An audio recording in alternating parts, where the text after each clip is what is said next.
brutally executed and chopped up another individual, probably related to a gang beef, and Sheldon Johnson obviously had to hang his head in shame, and he should have never been invited back on the podcast for his failure in judgment, because remember, Josh Dubin lobbied to get Sheldon Johnson out of prison early. He would have never been able to commit this murder had he been locked up, but Joe Rogan accepted him back with no issue at all whatsoever. They even laughed about this particular case. So I guess we just get right into it. The last case that we talked about, we had a very unfortunate incident happen after the podcast, about a month later. Yeah. The gentleman beheaded somebody. Allegedly, yes. Allegedly. Even though, again, Josh Dubin aided and abetted this murder by getting this guy out of prison early on the recommendation of District Attorney Alvin Bragg. He swore that this unrepentant, high-level blood gang member was somehow rehabilitated, even though clearly and obviously he wasn't. He wasn't taking any accountability for his past actions, and that resulted in the death and dismemberment of another man. That is on Josh Dubin's head. It should be stapled to him for the rest of his life, and yet he still comes on Rogan. He still brings on additional guests, and wouldn't you know it, we have a similar pattern emerging where he's making the case that all these people who are 100% guilty are actually innocent Beba Angel Aladdins. And the perfect example of this is the fact that he brought this Ohio prosecutor, former prosecutor, called J.D. Tomlinson, who is a disgraced prosecutor, and he brings him on the show to talk about the cases where he's exonerated people, and one of the ones that he brings up is the case of a woman called Nancy Smith and a man called Joseph Allen, who supposedly were wrongfully convicted of a crime where, guess what, there was no evidence at all whatsoever. I mean, they were accused of child molestation for multiple preschool age children, so this is something that you would want to get right if you're going to talk about it, but they instead bring this woke prosecutor who actually apologized to these criminals, again on video. Let me play that for you right here. I would like to take this opportunity to thank the court for its guidance as I have attempted to navigate my way through these matters. I'd also like to thank and recognize defense counsel, Mark Gotze and Sharon Katz on behalf of Ms. Smith, and Ricky Parsons and Paula Brown on behalf of Mr. Allen for their tireless work. All right, which is good.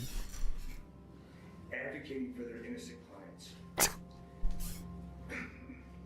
And to Ms. Smith and to Mr. Allen, I want to say that I apologize to you, especially for what was done to you. Oh, what shall we do today is the question. And he actually says Where's on my the fucking Rogan scene? podcast that there was no evidence at all whatsoever when he was looking into this case that either of these two people are guilty. And so when I started to look at it, the funny part is during the first 3 or 4 months of me evaluating, I guess we'll do this one. I had a couple investigators that were with me, and we were reading only exculpatory information. Nancy didn't do it. Right, it's we don't 15 think the million. crime occurred. And I was wondering, when Is am I it going to 9? start finding the inculpatory information? When am I going to start seeing 15. the guilt? And it just really never happened. And so when I exonerated these two individuals that were clearly 16. innocent, she had done 15 years, Joe. He had done 25. I was in court, and my chief of staff and I had written something to kind of indicate to the court, and I apologized to them for what had occurred to them. After the hearing, Mark Gotze of the Ohio Innocence Project came up to me and said, JD, I got to tell you something. You're the only prosecutor I've ever heard actually apologize to a defendant. Joe, imagine how remarkable that statement is. That's crazy. We took 40 years of your life combined, but we're not even going to apologize to you. Now, I want you to consider what is being told to you. I want you to consider what is being sold to Joe Rogan and his audience without any challenge at all whatsoever, and who is selling it to you. This How do is I a make disgraced money in this district game, bro? attorney, a will Seriously. not prosecute anyone for anything kind of individual that is being brought on by Josh Dubin, who is known for downplaying and misrepresenting facts related to criminals. Getting guilty people out of prison is his life mission, and he is telling you that this guy is legitimate, and then this guy is telling you that he re-examined this case of the child molestation of about 14 victims, and there was no evidence at all whatsoever a crime occurred. Do you believe that? Do you think that's real? Do you think that I have the evidence related to this case to prove that it's false? The answer to your question is you shouldn't believe that. You shouldn't believe this is real, and I definitely have that information. We're gonna break this Hola, ¿cómo estás? Oh, mostly FK? Alright.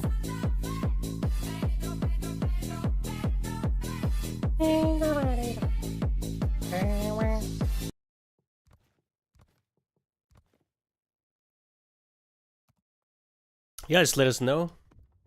But before we do, with videos like this, it's hard to get So wanna- monetization, so I'm gonna have to. We're gonna watch thank this our video sponsor, and then we're gonna swap Rocket, music. because they're really helping Or make swap this to whole music. thing possible.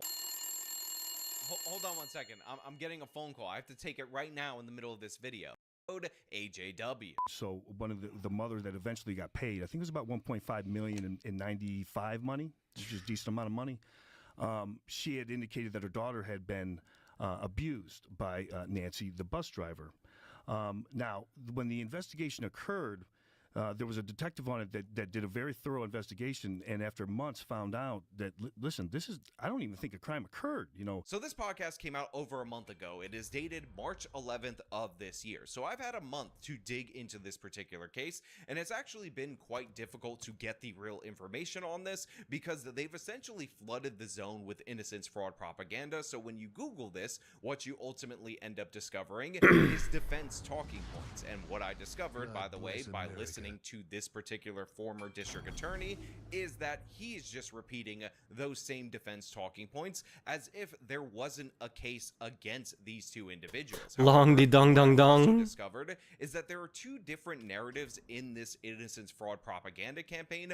One of them solely revolves around Nancy Smith, and then the other one revolves around Joseph Allen, but sometimes they want to keep them separate because Joseph Allen is essentially a completely indefensible individual and clearly and obviously committed this crime, so there's an effort to separate the two, even though there is no possible way that Joseph Allen could have molested these kids without the assistance of someone, and the most likely person happens to be Nancy Smith, the bus driver of these particular kids. Also, I want to give a shout out and a thank you to Devin Tracy, who, by the way, you can subscribe to on Subscribestar. He's doing an entire series based on this particular case and this podcast, and he actually has gotten the court documents and shared them with me. I think we're the only two people who actually have the original trial transcripts for this case in order for us to figure out who's actually behind this. So definitely subscribe to him. He'll be linked in the description. He 100% deserves it because he put in a lot of work on this case. So we got to go over the allegations, or as the super mayor would call them, allegations. False allegations and not facts. So you can hear the other side, the side that doesn't show up on the Rogan podcast. So in the early 1990s, in this Ohio town, there were a bunch of preschool age children who were taking the bus in the morning in order to go to a Head Start program. And the driver of this bus and one of the perpetrators of this crime, who was convicted of this, by the way, is a woman called Nancy Smith, a single mother herself, who drove a bunch of different routes in order to make a living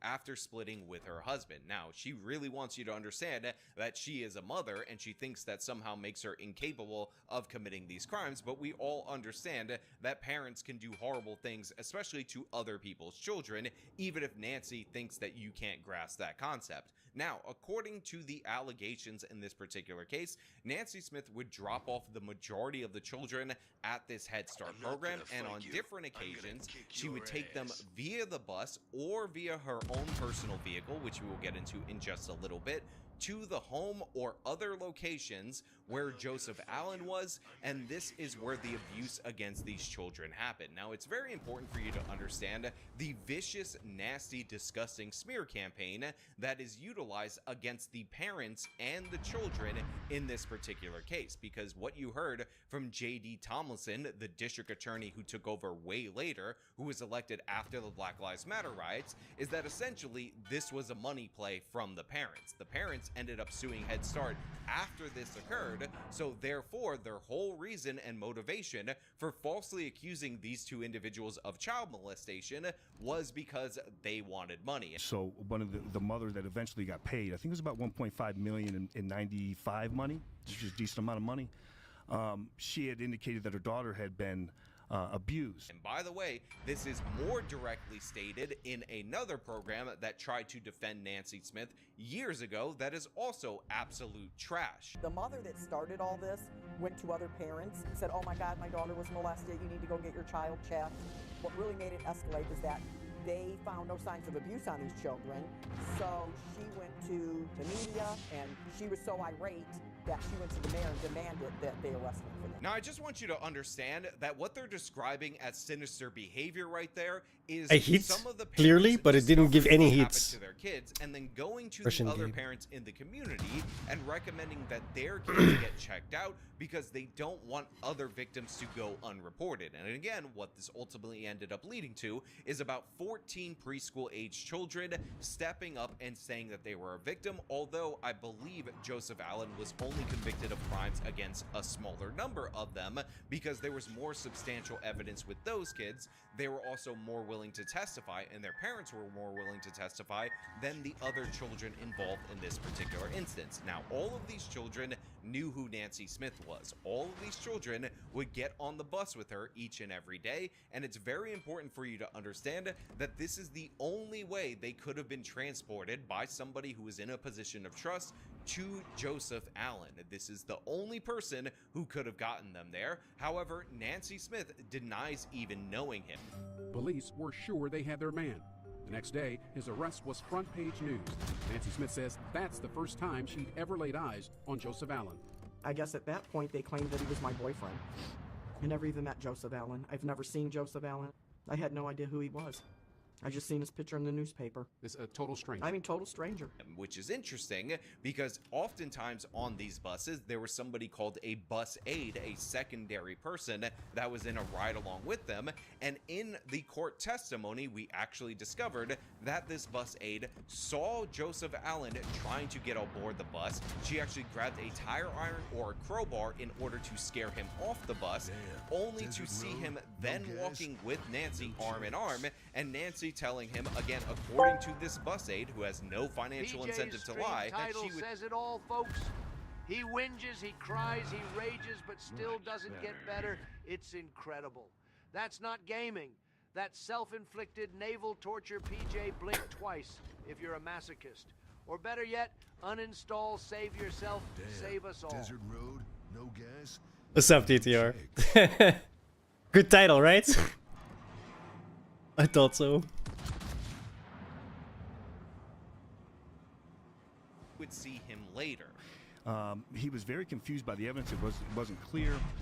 It was plain as day that he couldn't even prove that these two individuals knew one another. So this is from the trial transcript, and I want to point out that there is a longer exchange that precedes this that talks about how Nancy would sometimes disappear with the bus, saying that she was going to pick up a parent with children on the bus, be gone for 45 minutes to maybe even a little longer, and then return to the school without a parent. So again, they did not always have an aide on the bus that was observing Nancy. She was alone with the kids. Also, she was described as harsh with the kids. But the most important question and answer is right here on page 381, which is, oh my while God, you were riding with her, did you see terrible anyone up tier else for on us the bus or attempt to get on the bus that did not belong? And she responds with, there was a man that attempted to get on the bus.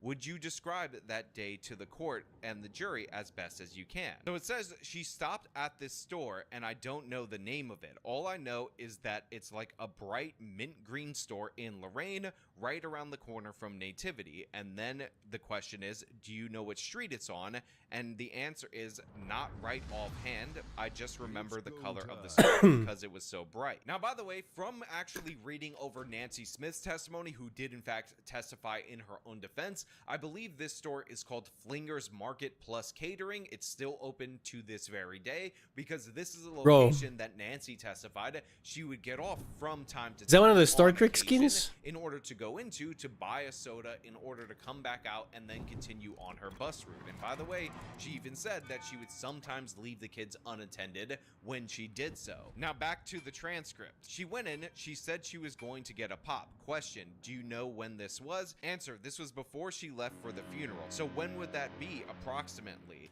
Answer, the middle of April of 93. Answer, of 93. Question, and what happened? Answer, no, I know.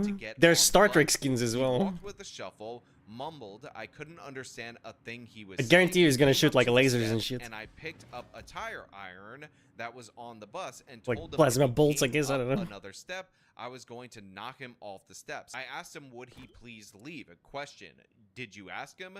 Answer, I told him.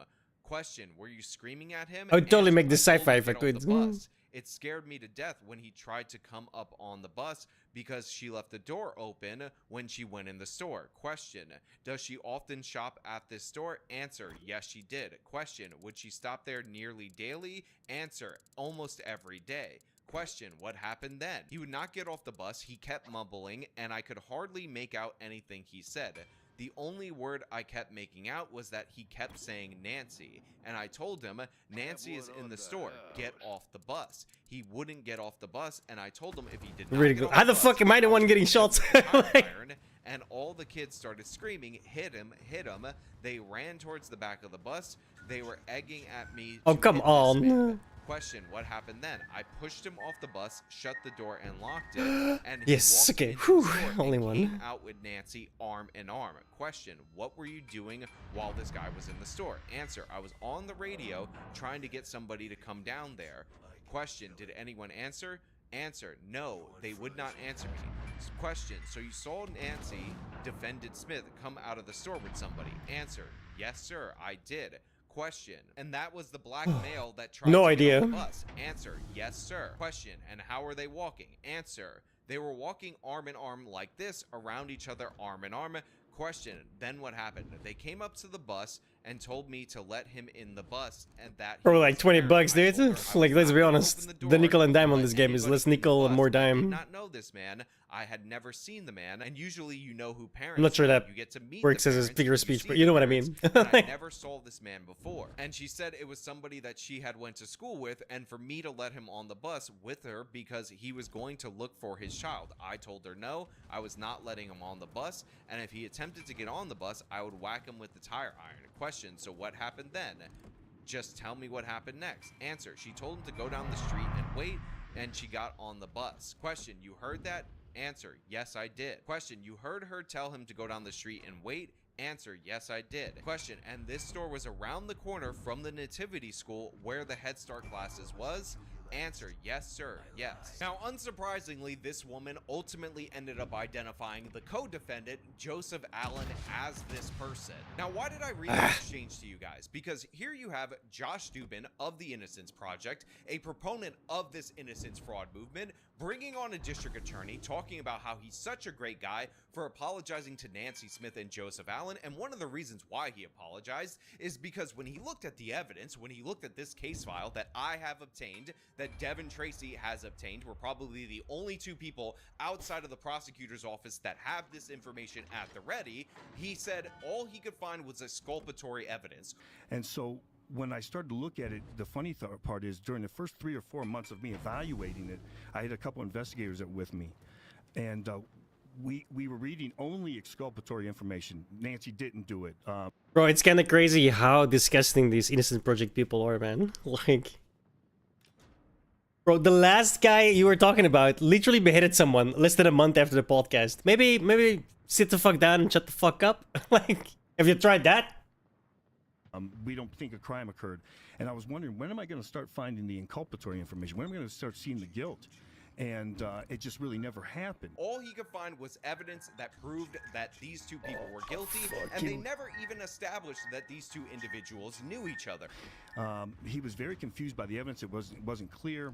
It was plain as day that he couldn't even prove that these two individuals knew one another. But here you have an independent witness, not from a random witness statement that nobody was able to find, but I'm in so the fucked court this is document subrating right there. testifying under oath that these two individuals knew each other, that Nancy had this person pose as a parent, she wasn't buying it, he was trying to get on the bus, and then later on, this individual was told to wait near the school because Nancy would pick him up later. Now, if there's a different account to dispute this, if Joseph Allen actually did have a kid on the bus, or anything like that, then the district attorney, or the former district attorney, the disgraced former district attorney, J.D. Tomlinson, should present that. He should present that countervailing evidence to disprove this witness account. He should show us that rather than lie to everybody and say that there is no link at all whatsoever. Nobody could verify a connection between the two. In addition to that, we also have this disgraced I forgot I had district this. attorney talk about how the original detective on this case didn't actually think that there was much to the these allegations. And I will just point out another thing that just isn't disclosed is that original detective Cantu, the reason that he was tossed off the case is due to the fact that he had a personal connection with members of Nancy's family, and it was actually rumored that he was dating Nancy at the time that the allegations came out. So needless to say, the detective with a personal stake in this, not really following up on the investigation, getting removed, is not unusual at all whatsoever. It is an obvious conflict of interest. You're not supposed to be investigating cases of people that you know and that you're involved with. He actually worked security at a bingo hall where her mother was and knew her personally. And again, it was speculated that the two dated, but they denied that. But yeah, that would be just Ooh, good hits, cause direct to hits remove on them one. from the investigation. And now the next thing In cap and is fire. this talk about a basement. So then a bunch of erratic stories turned into one pretty substantial story that pretty much stayed all the way through, is that she would drive allegedly these kids to a house and they would take them down to the basement, and pretty much every child said that it was a basement that they went to. It turns out, for example, Joseph Smith didn't even have a basement. It was a slab home. I mean, that's one fact out of a million facts that are true, that are so disturbing about the case. So oftentimes the innocence fraud movement will hang their hat on some of these petty details right here and use that as proof positive that there is no case against the person that they're defending. And right here you hear that Joshua Allen did not actually have a basement in his home. But the thing is, a bunch of these kids gave different accounts of where they were being held at the time that these heinous crimes were committed against them, and it is entirely possible, and by the way, totally in line with the theory of the prosecution at the time, that different kids were taken to different locations for these crimes to be committed. And what, of course, J.D. Tomlinson doesn't tell you, what he doesn't want to express Terrible to Schultz. anyone, is that a few children, two by the way, he says it's a majority, but make no mistake about it, it appears to be 2 of them out of the 14 described a basement. The other children described objects that were present in the home of Joseph Allen that, by the way, investigators later confirmed. First and foremost, they were able to describe Batman sheets in one of the bedrooms where these crimes occurred, and guess what? Joseph Allen had those Batman sheets on his bed at the time he was arrested. Though his home did not have the basement the children had mentioned, a search turned up toys and other items like these that the cops thought Remember, this guy said, I could only find exculpatory evidence. suspicious. These people are like, they're almost as guilty as the people they're trying to defend. For a 40-year-old man who lived alone. They were also able to describe specific toys that they were given to play with while they were there, and guess what? At trial, those toys were identified and confirmed by those children. They also described a scary Halloween mask, and something specific like that was also discovered at this guy's property. Now, Tomlinson says the kids were coached and they got all their stories in line, but what we see through the testimony is that it is not the case. All their stories were not He in fucking line. There citadeled were me, missing dude. details in Unbelievable. different contexts, because it is very likely that these children were taken to different locations. But the key details that tie the home of Joshua Allen to these kids were left out of this Joe Rogan podcast, because remember, this district attorney, this disgraced scumbag brought on here by Joshua Dubin, of course, didn't want to bring that up. He said he only found exculpatory evidence. And so when I started to look at it, the funny part is during the first 3 or 4 months of me evaluating it, I had a couple investigators that were with me, and we were reading only exculpatory information. Nancy didn't do it. We don't think a crime occurred. And I was wondering, when am I going to start finding the inculpatory information? When am I going to start seeing the guilt? And it just really never happened. And nothing that actually proved any guilt at all whatsoever. Now, based on just what I've explained to you thus far, you guys should be thinking to yourselves, okay, they're clearly and obviously obscuring the actual evidence in this. This guy is just constantly citadeling, bro. Lucky fucking whore. God damn it. Some of you out there in the audience might think, you know, And I'm still, overpitting every even though time. their story is not as completely full of holes as it was portrayed on the Joe Rogan Experience, it's not like there's anything in the past of either of these individuals that would Fucking indicate hacking they would nonsense. operate in this way. Like, you know, a Double pre-existing up tier criminal history Russian that bullshit. is closely related to the crimes in which they were accused and convicted of in the 90s. And to be clear, That is obviously not the case. I mean, Joseph Allen was a criminal. I mean, he was a convicted murderer for a crime he committed, I believe, in the 70s. But just because you're a convicted murderer from the 70s doesn't mean that you're just going to start molesting kids in the 1990s. But the thing is, after I was looking into his criminal history, I also discovered that he's also a convicted child molester. His full name was Joseph Allen, and he'd done time for murder and child rape. In fact, in the 1980s, he sexually assaulted an underage person, and that person testified against him at this trial based on the experience that they had with Joseph Allen. In fact, Joseph Allen thought it was so bad that this person testified against him and described the details of what he did to that victim that he, on appeal, tried to get a new trial, saying that that completely biased the jury against him, and it was totally unfair to bring in that evidence because the details that that witness ended up giving, again, in another case where he was convicted, were so closely related to what he was accused of in the 1990s that, according to him, that signed, sealed, and delivered the conviction. Now, none of this is mentioned by this absolute scumbag who wants to be praised for being the first person to ever apologize to a criminal defendant. None of this is mentioned by Josh Dubin. This isn't looked up by Joe Rogan or anybody on his team as they're having this conversation. We're just supposed to praise him for apologizing to this person who was an innocent Baba Angel Aladdin, and there was nothing to indicate that he committed this crime. So let me just give you a recap of where we're at with this completely innocent pair of individuals in this particular crime. According to J.D. Tomlinson, these children, for no reason, started exhibiting behaviors related to sexual molestation. By the way, some of the parents describe this as them trying to recreate what was done to them with their siblings, taking off their clothes, changing up their whole personality and whatnot. All of that was just made up by the parents as a big money grab, and they used their children to forward this agenda. And coincidentally, they decided that they were going to go after Nancy Smith and a black man that none of the parents knew called Joseph Allen. And we're out of here. This fucking the destroyer's kids were able AFK. to describe Joseph Allen as not only a black man, but a black man with a skin condition. And even though Nancy Smith didn't know this individual at all whatsoever, coincidentally, they were able to do a Mac Jedi mind trick on the bus aide and make her conjure up a story about this man trying to approach the bus and how she was going to fight him off with the tire iron, and how Nancy told her that this was actually one of the parents, even though she knew that wasn't true. And then later on, they walked down the street. Yeah, and PJ Total Masochist, folks, plays World of Warships full of Russian cheaters, and he's so bored he listens to podcasts while playing. What's next? Knitting a sweater mid-match, sad but impressive multitasking, very talented at suffering. Sad but impressive. What's wrong with knitting? Not that I can do it, but my mom likes to knit. That's kind of mommist. It's also not a podcast. I like this guy. He's like a more conservative. I don't know. He makes YouTube videos about like criminality, mostly in New York, because that's where he lives. But you know that crazy black mayor lady that was like stealing everybody's money in some small town? He was like one of the first to talk about that story, and I know about that story before anyone else. Well, not anyone else, but like a lot of other people in America. Because of him, he's got great crime stories.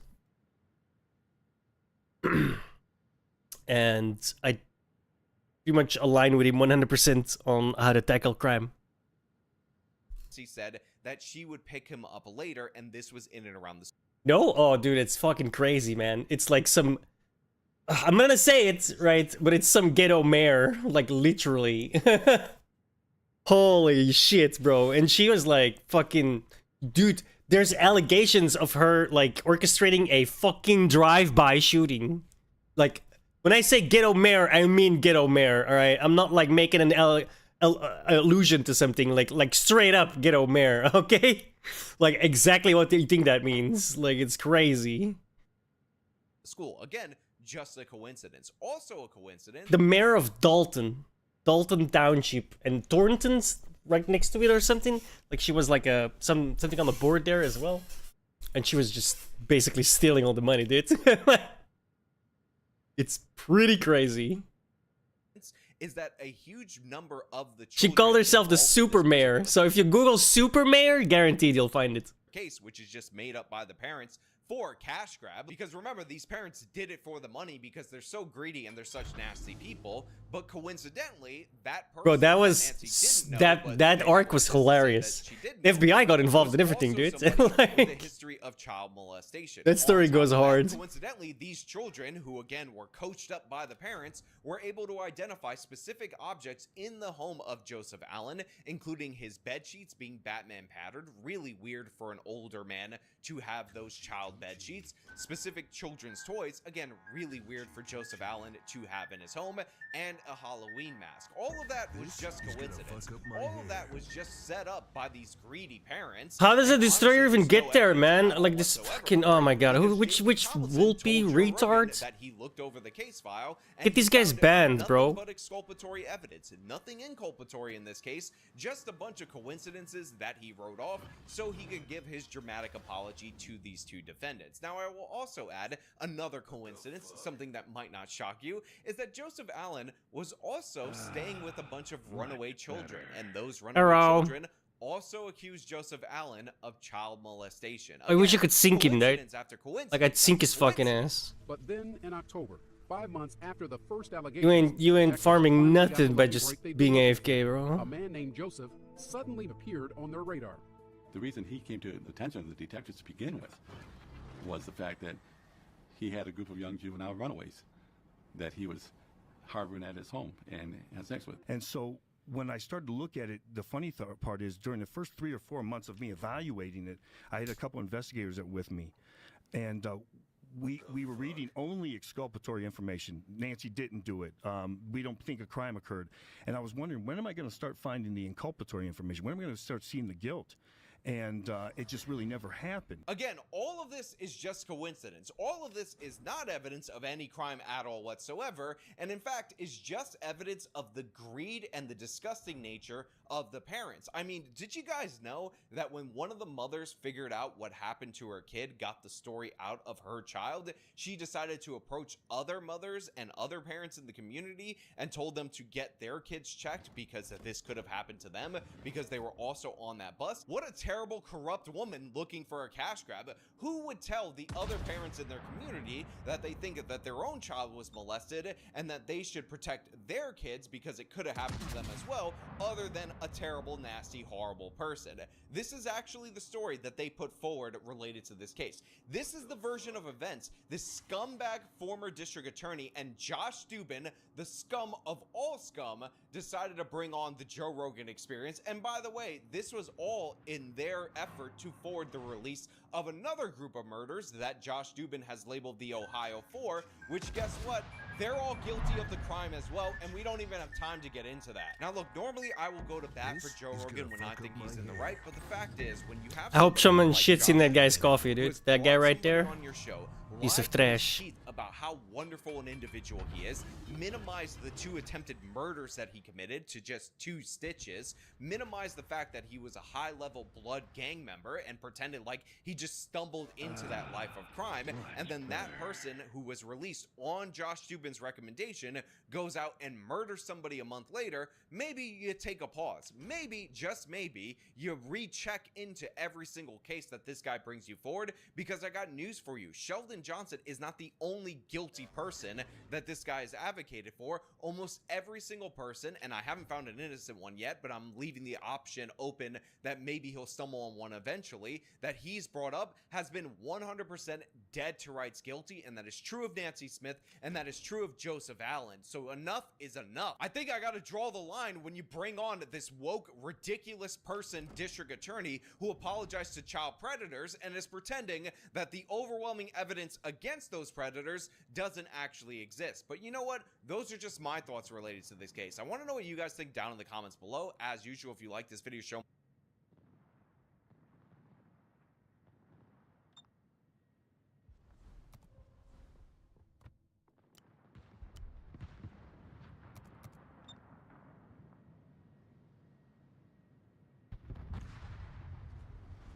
I'm gonna run for president.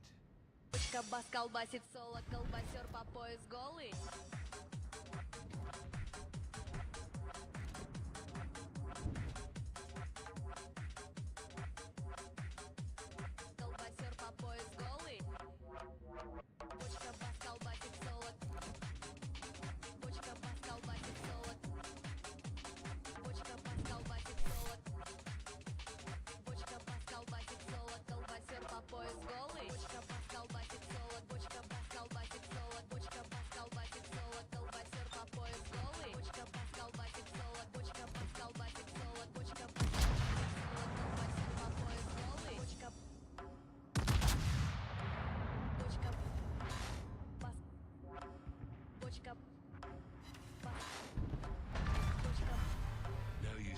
Now you're dead.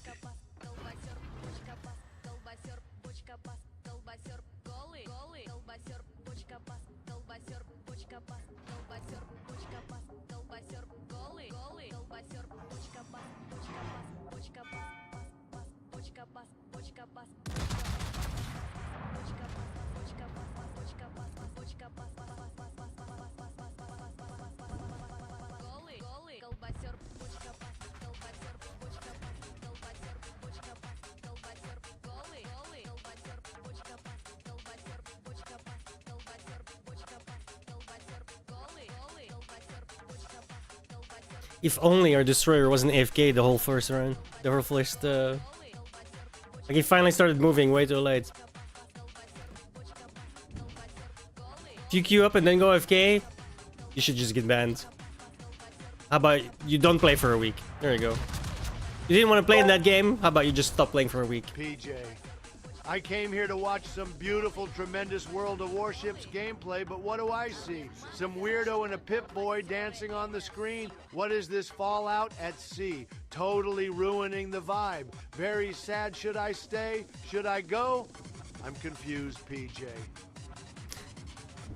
I mean, I can't help you with much with your confusion. That's something you're gonna have to decide for yourself, right? Like you have to feel. You just have to feel good in your own body, you know? Like.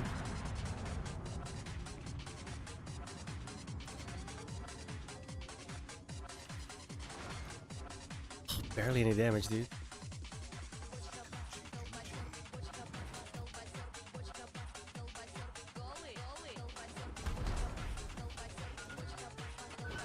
I have 18 each point.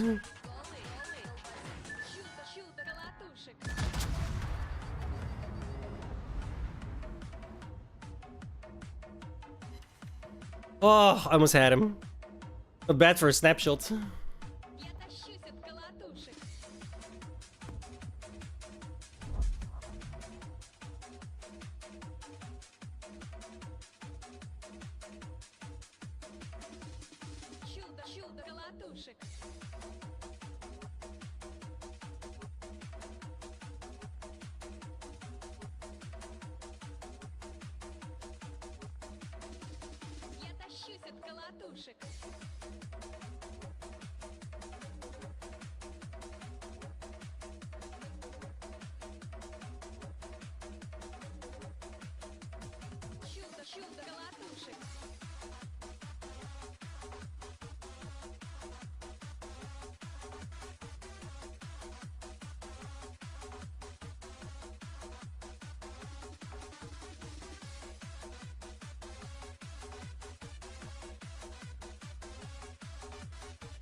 Я тащусь от колотушек.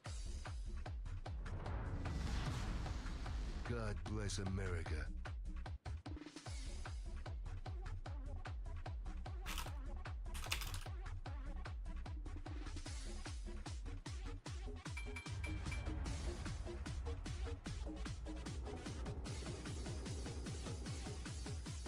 Я тащусь от колотушек. Чудо колотушек.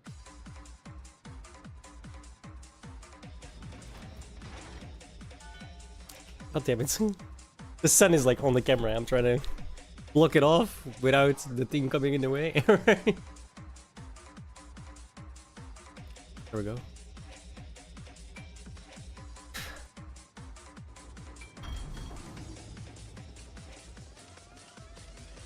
Bro, this is a terrible map. They got all the cover, we got nothing.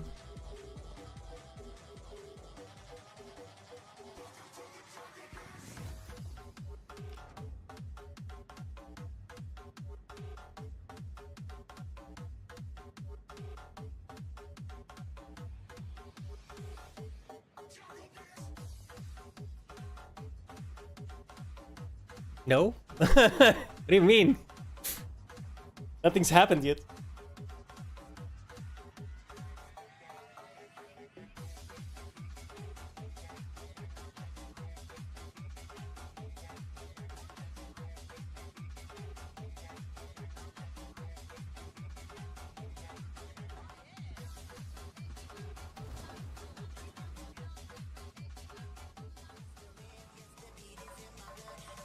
I don't understand how these guys can see me when I can't see any of them. What the hell is our destroyer doing? Because that means there's a destroyer in... There it is. In range, I was gonna say.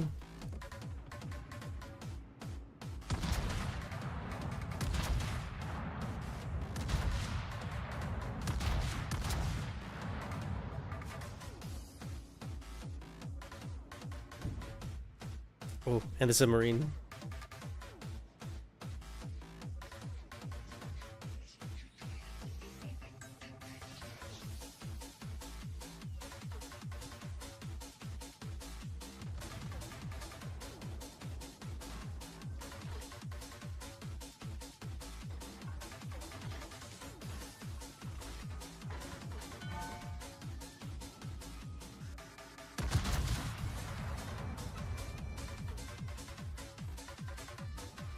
Oh, that's the ship health. It doesn't actually signify anything besides health.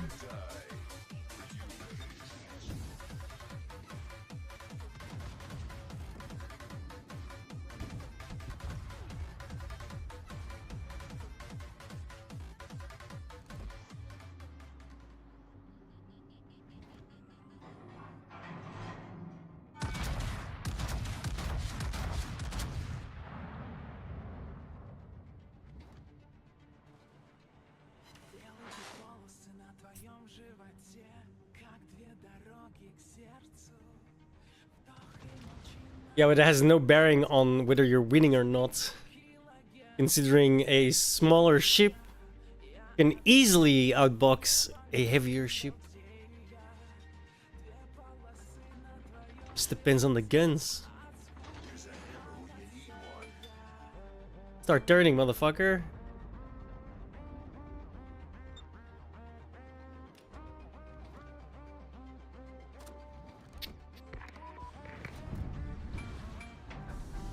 Yes, those are the... Well, at the top, you see how many people are left, right? That's a good sign, obviously. And then the points is how the cap is going. You get 5 points every amount of seconds, or 4 points every 5 seconds, something along those lines. Depending on how many caps you have. However, if someone gets killed, you lose points. And if you kill people, you gain points as well. So... It could be 400 now. If someone gets killed right now, it'll go back to like 3 on the type of ship that got killed.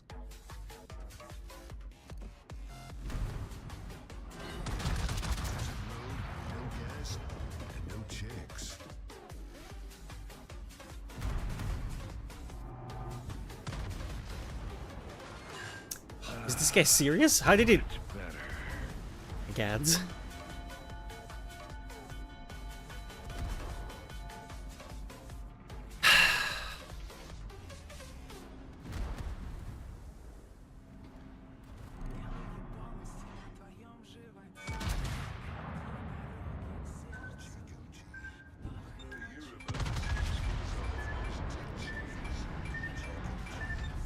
This is gonna fuck up my head.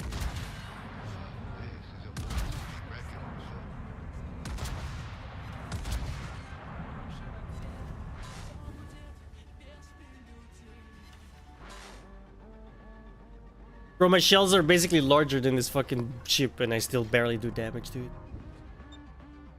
Fucking ridiculous.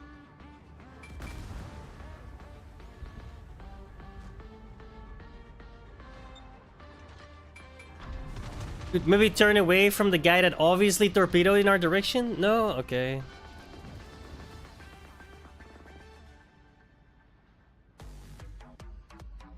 I don't understand how these people get to tier 8, dude.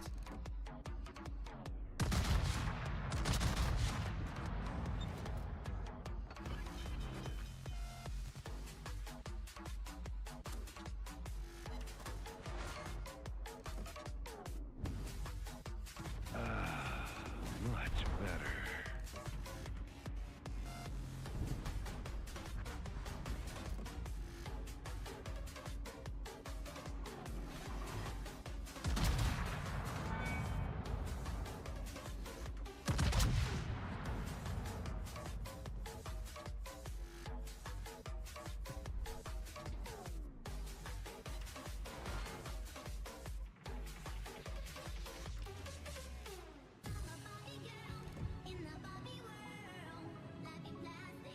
It's fantastic.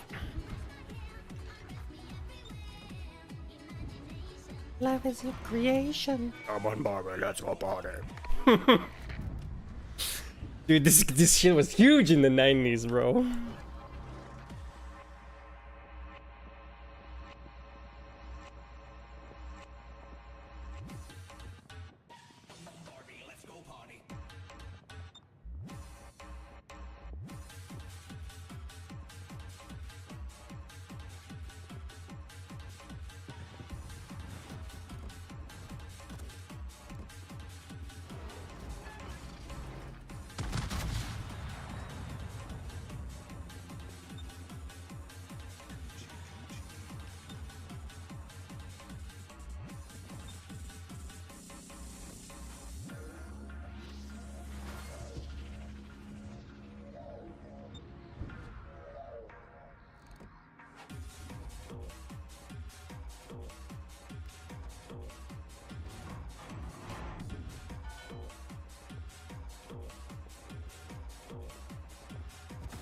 Oh, this is a force to be reckoned with.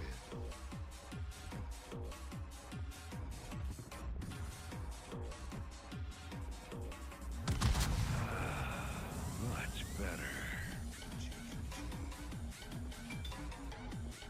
So fucked. What even is this? Why is it so... Why is it... Oh. It's too low. That's why it's adult. I was confused.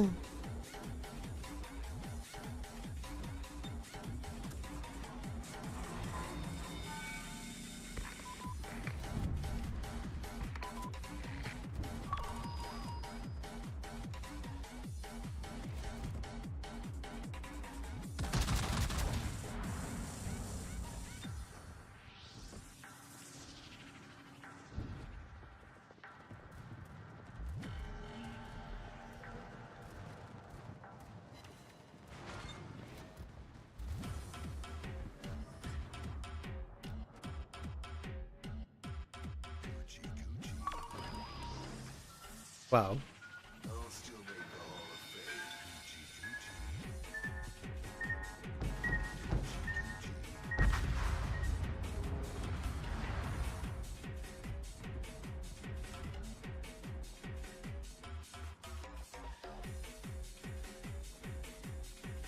Fame. Huh? They have one submarine. I got pinged from over there. Right? Torpedoes came from over there. And the submarine somehow killed me. What?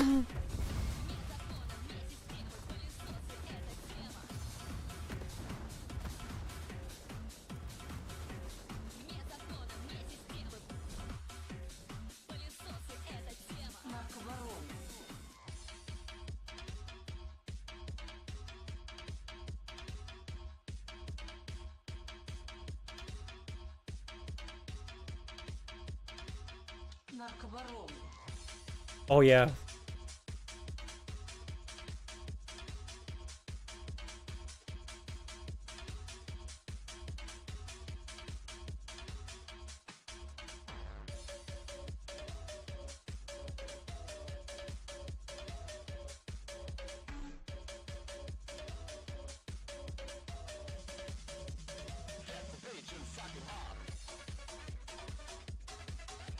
What?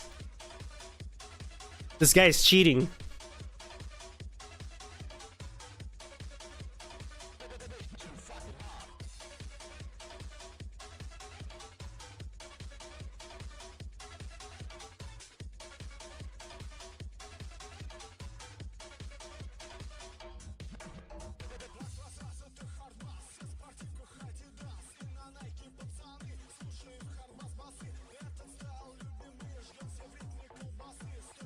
That's where he is. Right here. He pings. Look at where the torpedoes come from. Torpedoes come from here.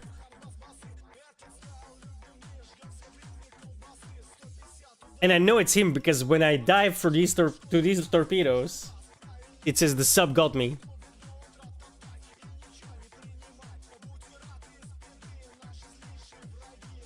Oh yeah, you guys can't see it because it's behind my face. But yeah, it says the sub killed me.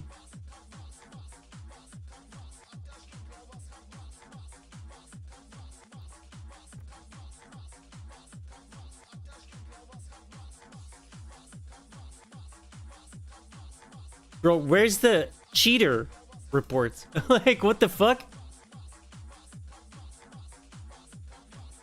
Russians. They're probably like, well, 95% of Russians are already cheaters, so we might as well just not add that in the game.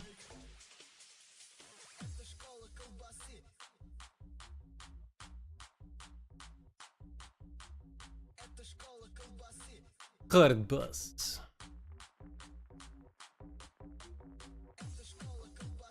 Like, Brazilians have like the same reputation in the the northeast, northwest. Sorry. Yeah, that was super sus, dude. I would have reported that guy in a hot second if I had the opportunity.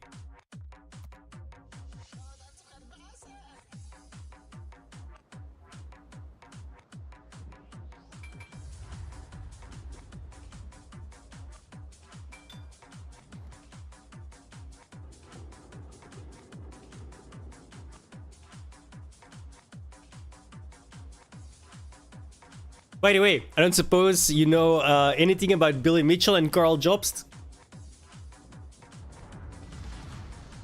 Let's do this.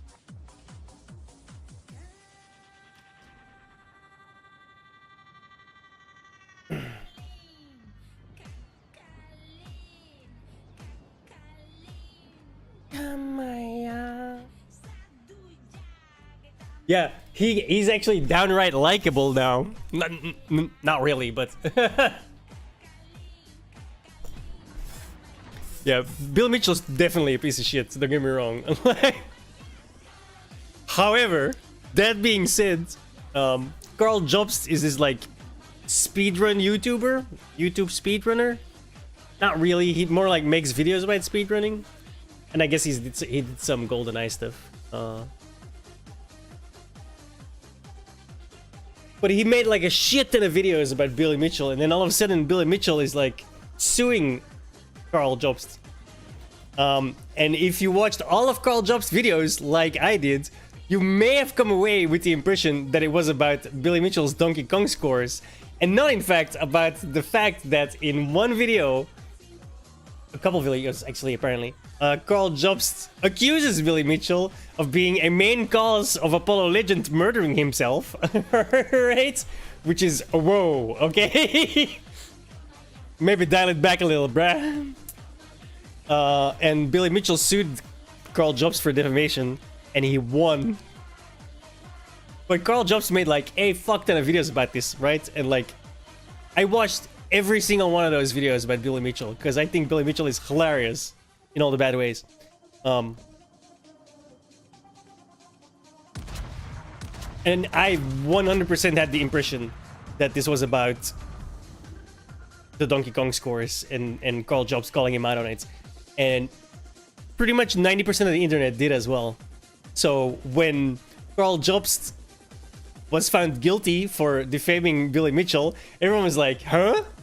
And looked into why, and and obviously, you know, everyone suddenly was like, wait, he said what? Yeah, of course he's guilty, right?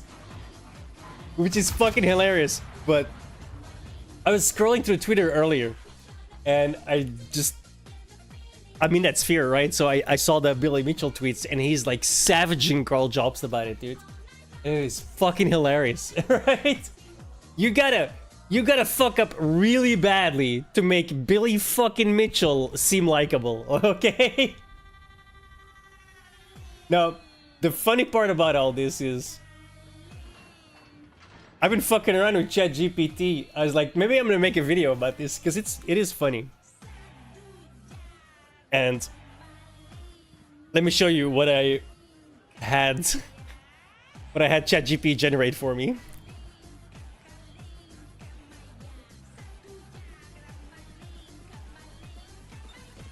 Is that come on, that is funny, bro.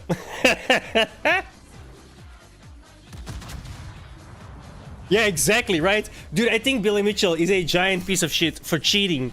Okay? Definitely a fucking cheater. He 100% used the fucking emulator. It's so fucking obvious. There's so much evidence that he did, right? But to call him, in essence, a murderer, right? You know, outright stating that he was a murderer, you were just implying that he had a lot to do with someone killing themselves. Yo, of course you're guilty of defamation, bro. Had you made videos to this effect, nobody would have been behind you.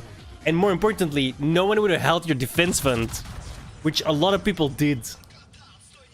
Which is why Carl Jobst is now officially known as the world's best speedrunner in how to destroy your own career.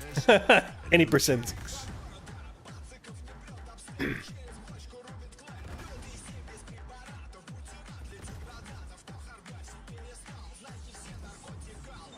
I think the whole situation is hilarious, dude. Do you know how badly you have to fuck up to make Billy Mitchell look likable? Like, I mean, you do, right? Clearly you know Billy Mitchell, so...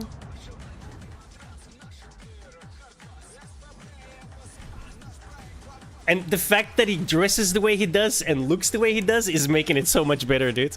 Like, I don't know why. I don't know why, but I'm here for it, dude. Billy Mitchell's hero arc. I'm here for it. It's fucking hilarious, dude.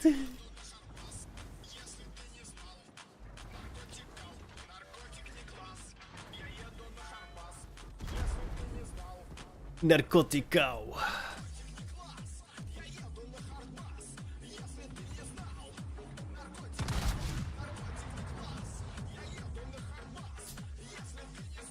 I should probably focus on the game a little. I haven't hit shit yet.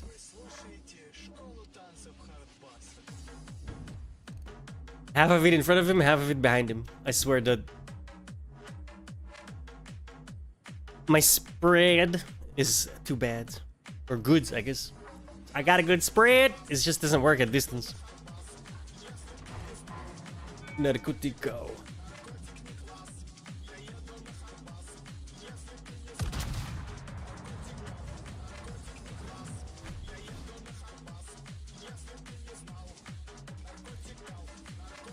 Like I kind of want to make a video about it because, like, I love to laugh and shit on Billy Mitchell, but ain't nobody deserves something like that, dude. Not even Billy Mitchell.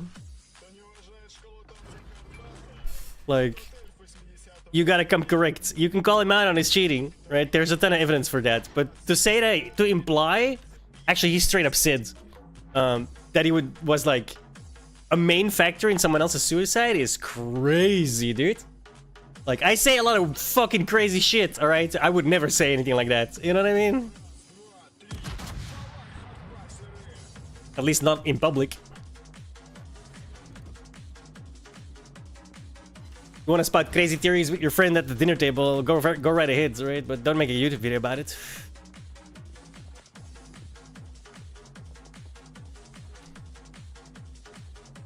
I swear, sometimes I feel like I'm one of the few sane people still left alive, dude. Like... Yeah, okay, but you need some proof and evidence before you can, like, spout that. You know what I mean? Because he said, like, essentially, he implied, or straight up said, that it was because Apollo Legend was having to pay a cash settlement to Billy Mitchell, which was not even correct. And Apollo Legend's brother then later stated to Carl Jobst, like, yo, that's not true. And then he made this, like, half-ass retraction all the way at the end of a video about something else, blah, blah, blah. And now he's like, oh yeah, but I did want people to see the retraction. That's why I put it in a video with a more popular topic, because otherwise people wouldn't have watched it. And fuck off, dude. Like, you tacked it on like 1 minute at the end of a long video. Get fucked, bro. Everyone knew what you were trying to do. Fucking weirdo. Like, that guy just speed ran his career into the fucking ground, dude. Credibility gone. And then his apology video is terrible, bro. His apology video is still basically, yeah, I still think I'm right. Okay, bro. Like, okay, dude. He has to pay like $500,000 AAU. Man still doesn't learn his lesson.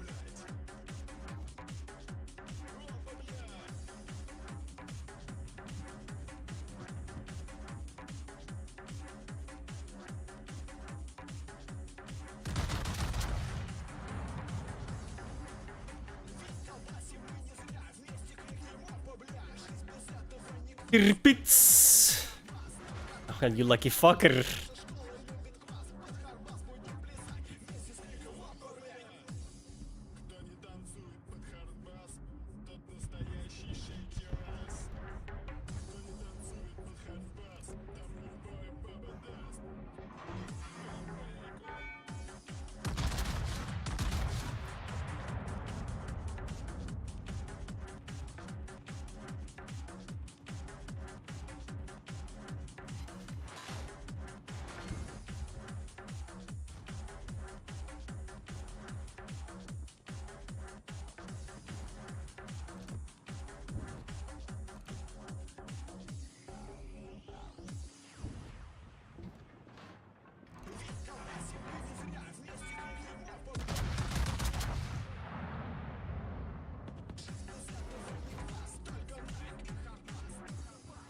Ooh, Citadel, let's go.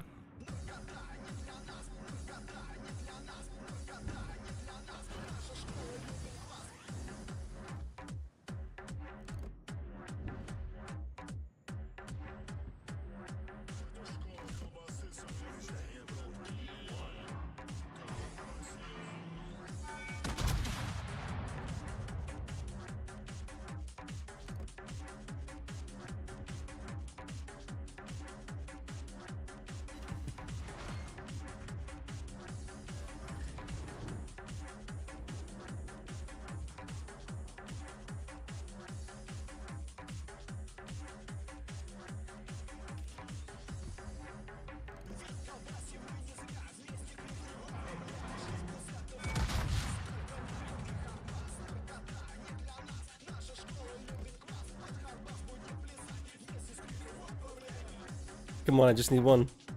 Oh, latest!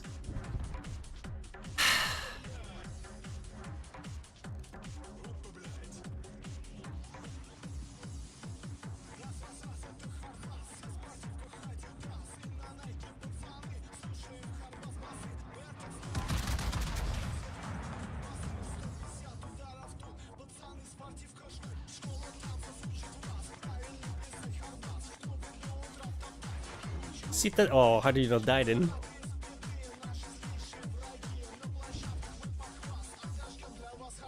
Bus, hard bus.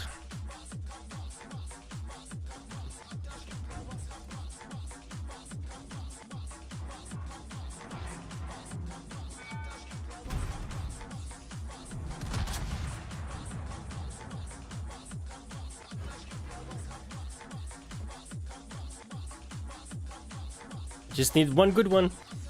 Ah, guess I needed two good ones.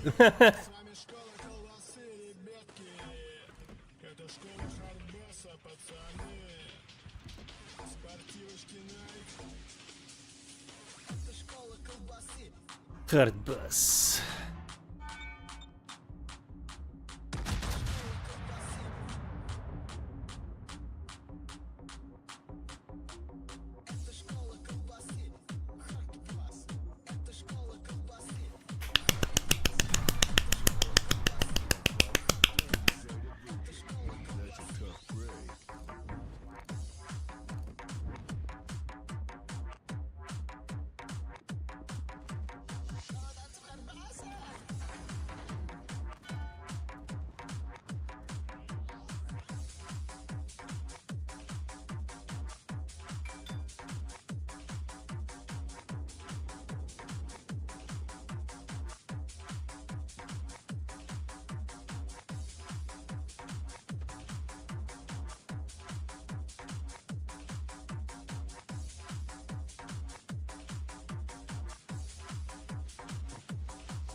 Awooga.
Bastards.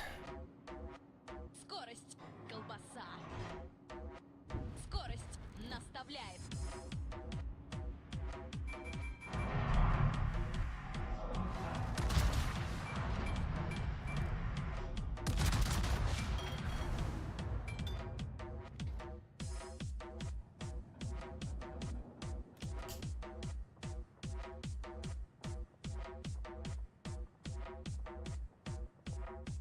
Think we won.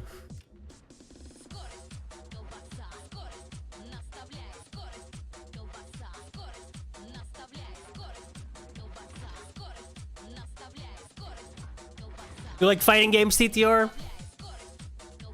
I know Joe plays a lot of them too.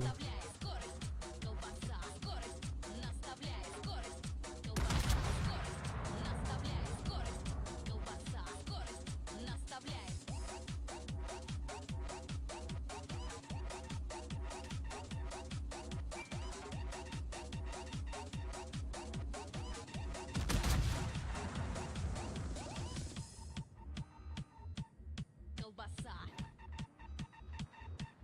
Скорость. Gekito Ninja Tyson 2.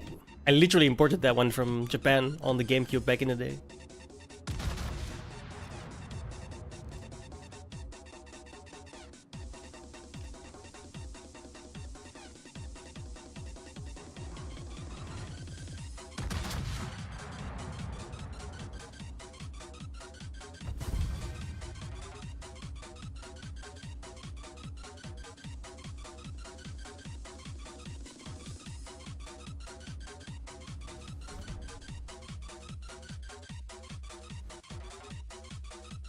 Yeah, I worked.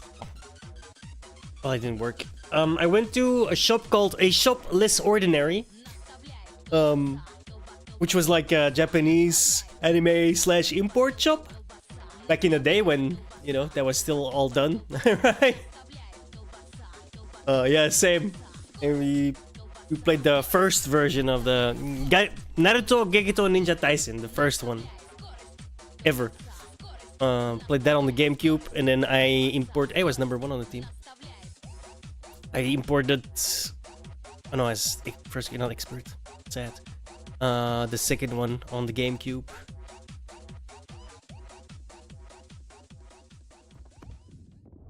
You still like had to. There was like a disc that you put in the GameCube to make it region free.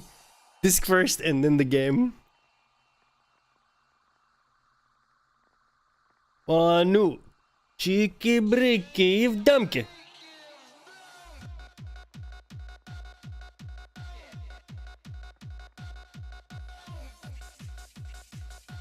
No, that's what the series is called. The second series, Naruto Shippuden. The games were Gekito Ninja Tyson.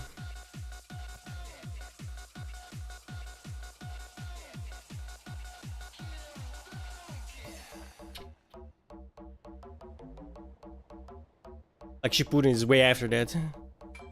This was still the first Naruto series where they were just I don't know, like 10 to 12 years old.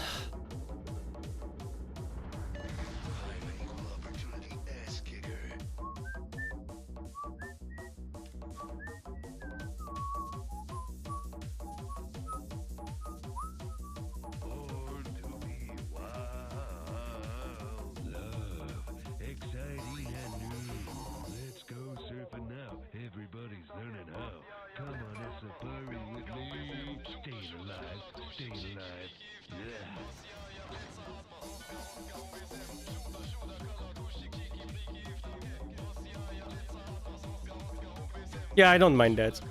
I do view like Smash is a little bit of like a fighter light, you know?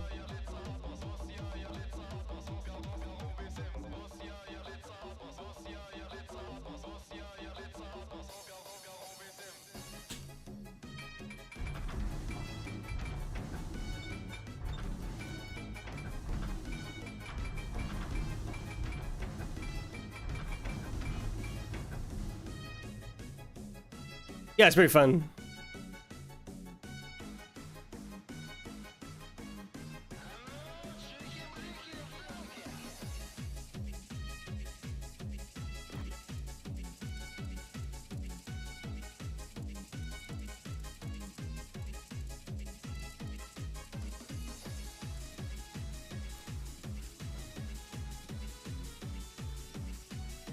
I don't know. Why is any of us a boat?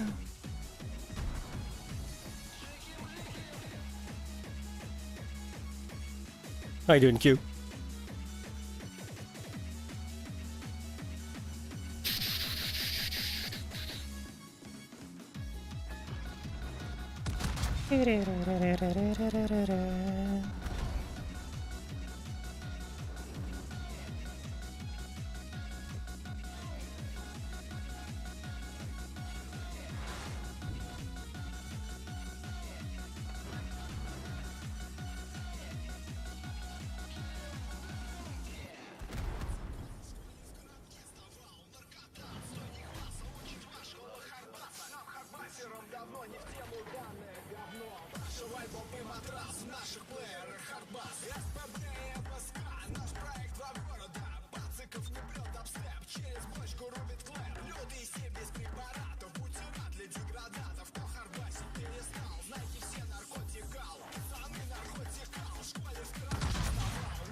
Could have been worse. I could have missed everything.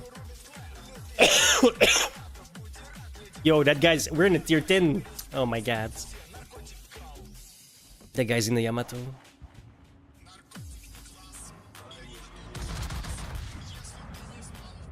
Narkotikao.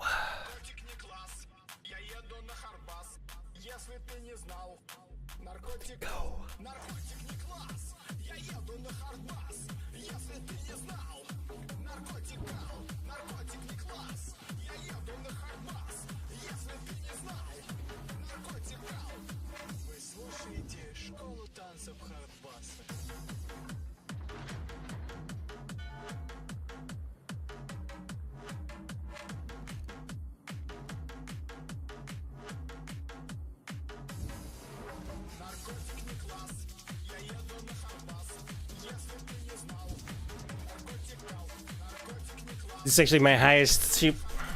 I hate it. It's kind of shitty.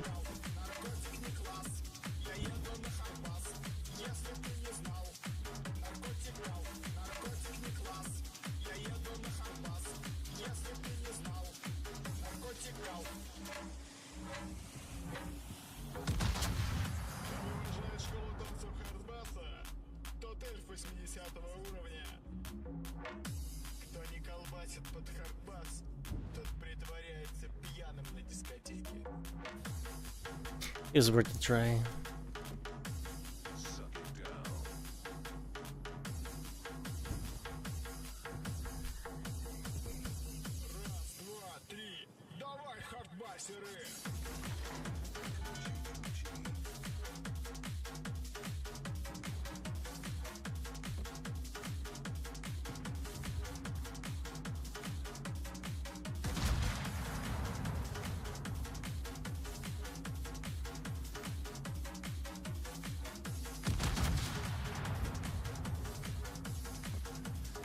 I can just see the little friend bow.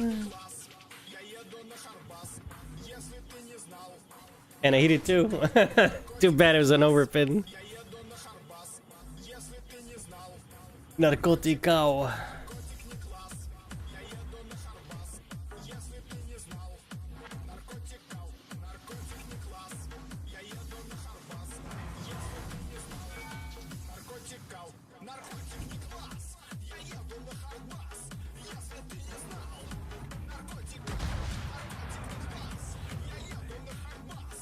This poor guy.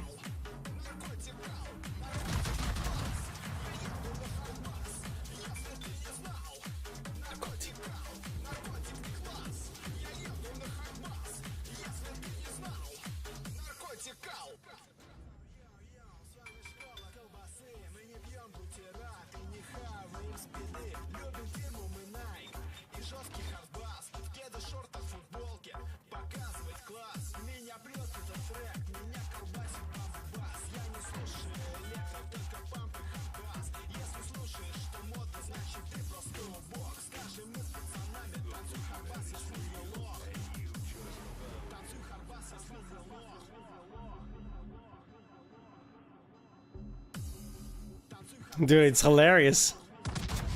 They're like 20 years late with the... This is what our music sounded like 20 plus years ago. But for Russia, it's like peak. I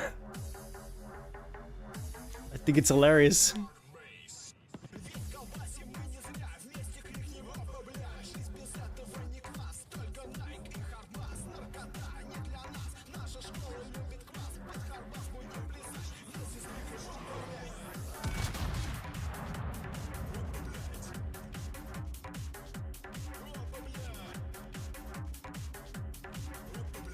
Like, I listened to this kind of shit when I was like 12.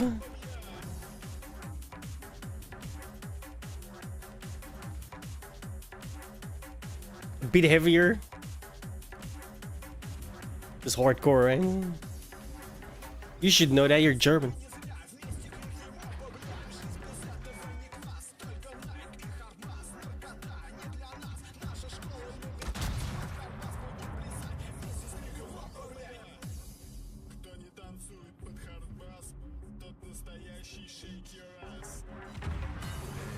Desert road, no gas, and no chicks.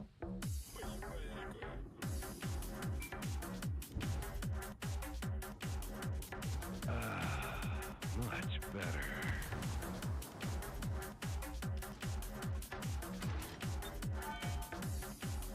Oh, that was not even near where he's gonna be.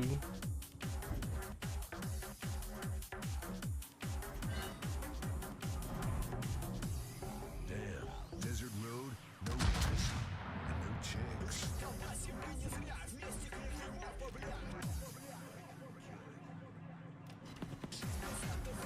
Boink. Suck it down.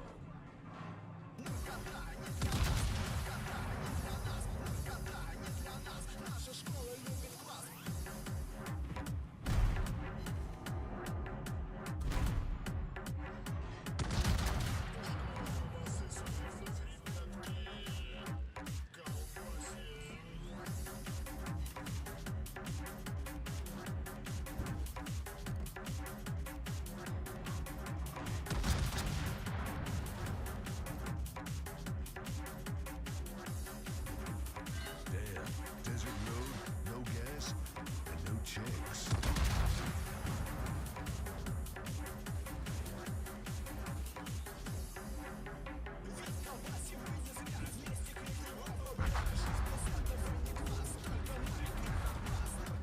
This kind of shit.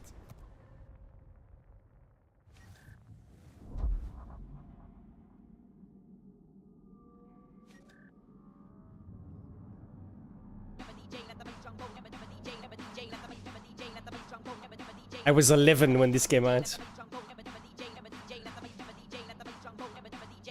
Here's Johnny. Johnny who? Just Johnny.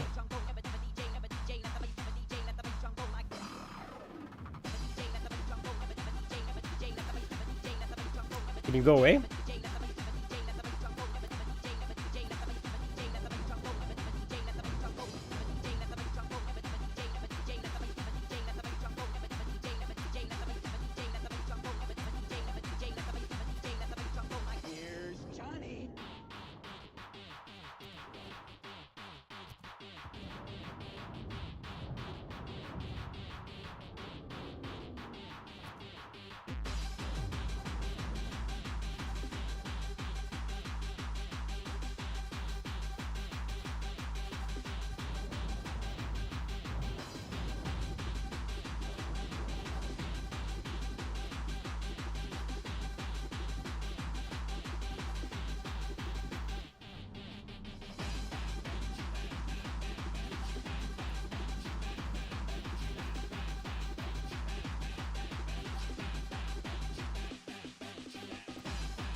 Blah.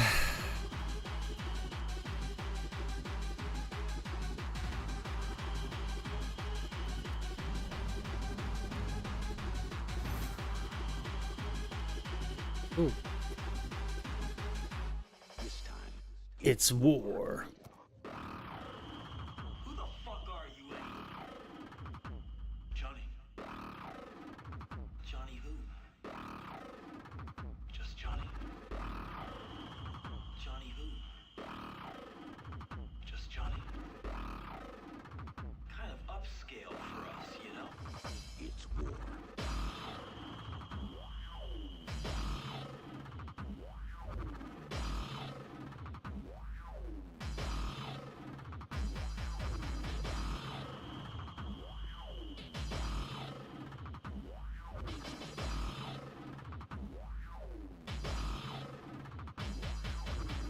DJ let the bass drum go like the DJ let the bass drum go like the DJ let the DJ let the DJ let the bass drum go like I was literally 11 when this came out. Wow. It's crazy I still know the songs.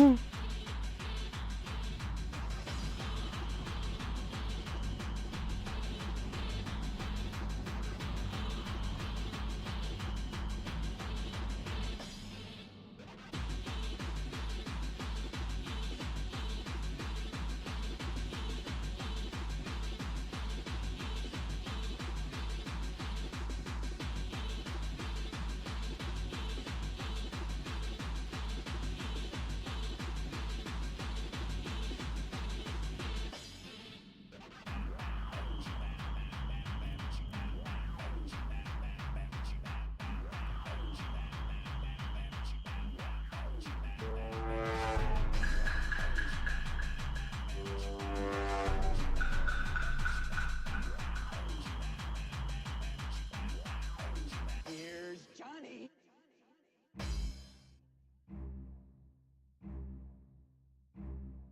Side eye me all you want. This is my childhood right here.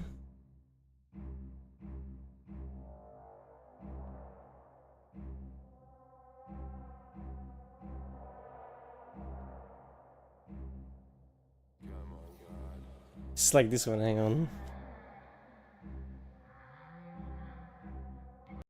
Take no heads.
Oh. I was going at not top speed.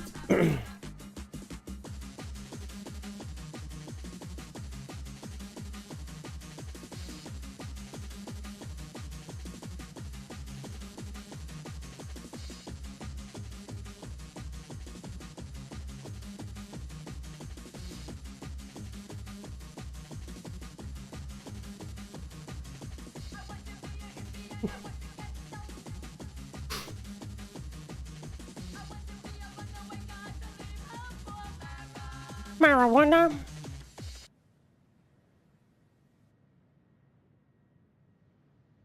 What's the other one that was like super famous?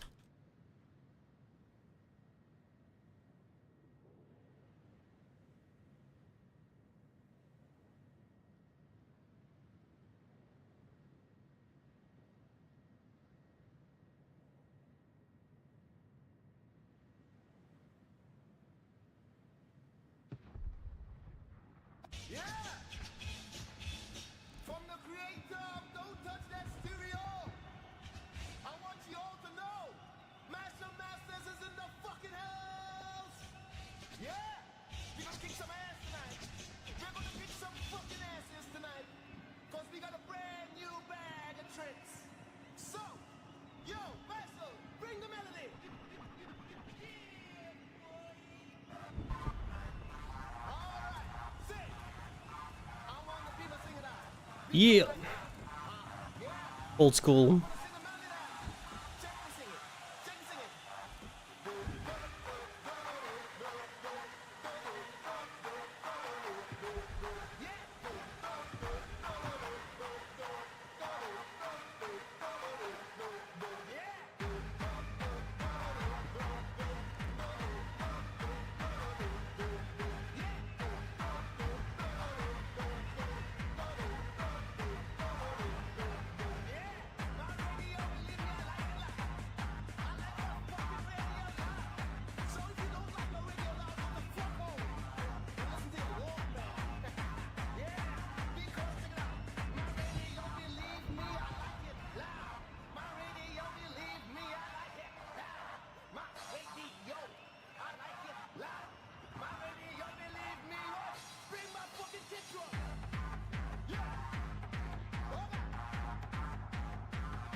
I've got the sounds, my sound turned up so high that if I shoot these guns, I'm fucking deaf as fuck.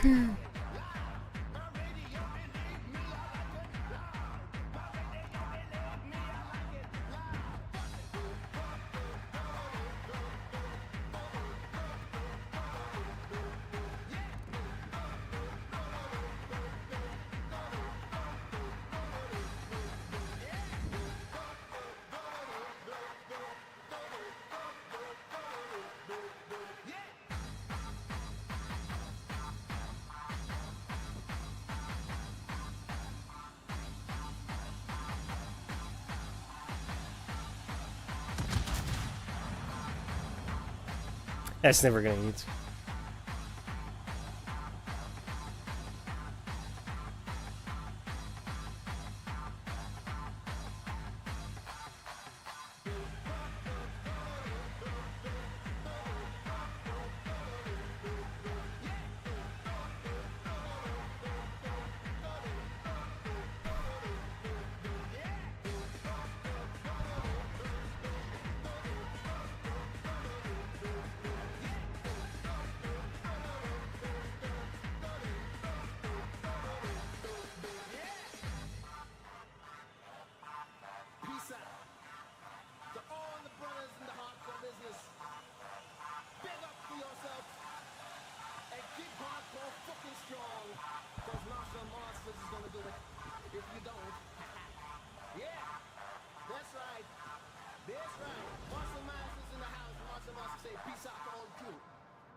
This one's great too. I said before I was born in New Jersey, but I guess nobody heard me. Hardcore.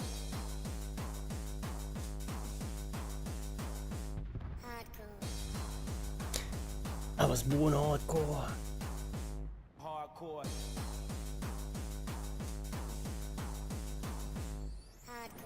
I was born in New Jersey. I said it before, but I guess nobody heard me. I was born in New Jersey. I said it before, but I guess nobody heard me. I was born in New Jersey. I said it before, but I guess nobody heard me. I was born in New Jersey.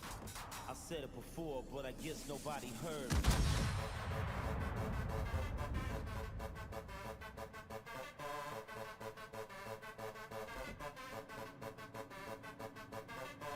I was born in New Jersey. I said it before, but I guess nobody heard me. I was born in New Jersey. I said it before and I'll say it again. I was born hardcore.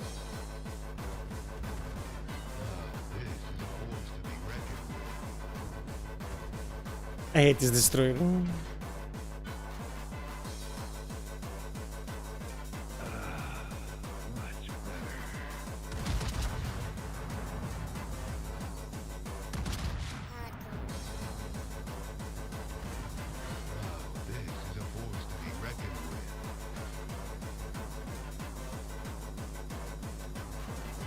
I was born in New Jersey. I said it before, but I guess nobody heard me. I was born in New Jersey. I said it before, but I guess nobody heard me.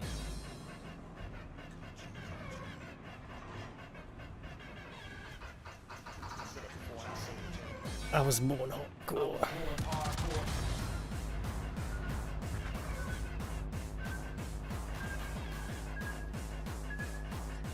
Listen to my sound coming through your fucking speaker. This is gonna fuck up my hair.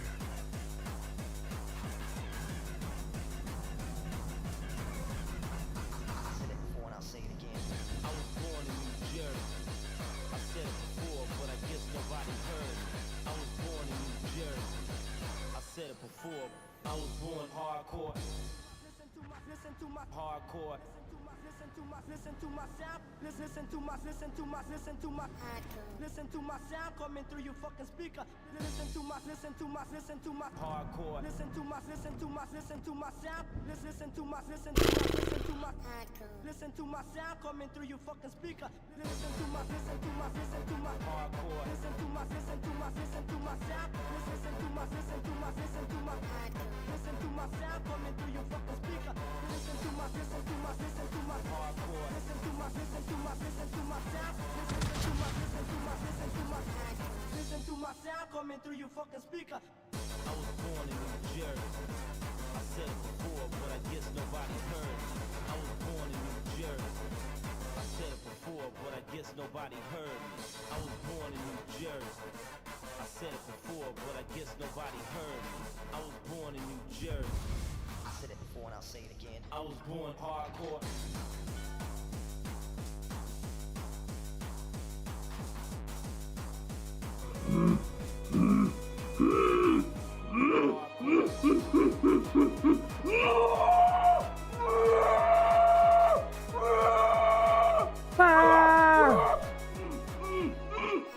Wow.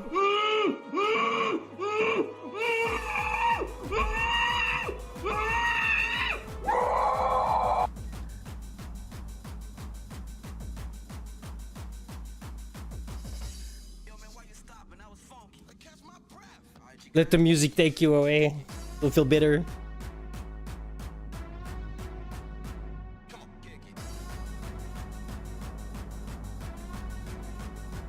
Bring it back.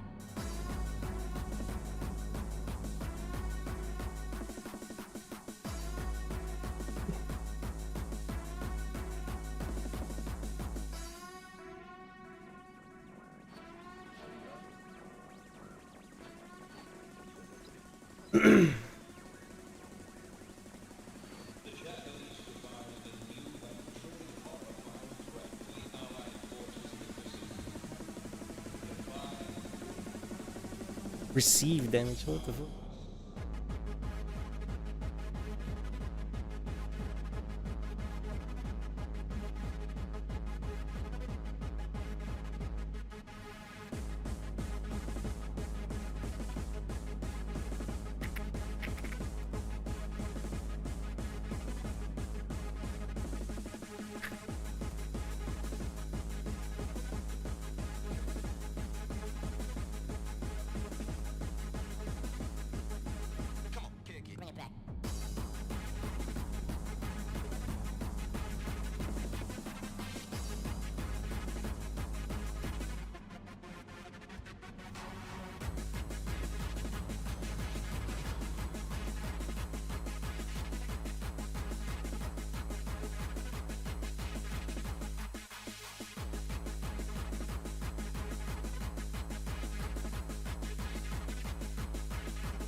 that you want to do?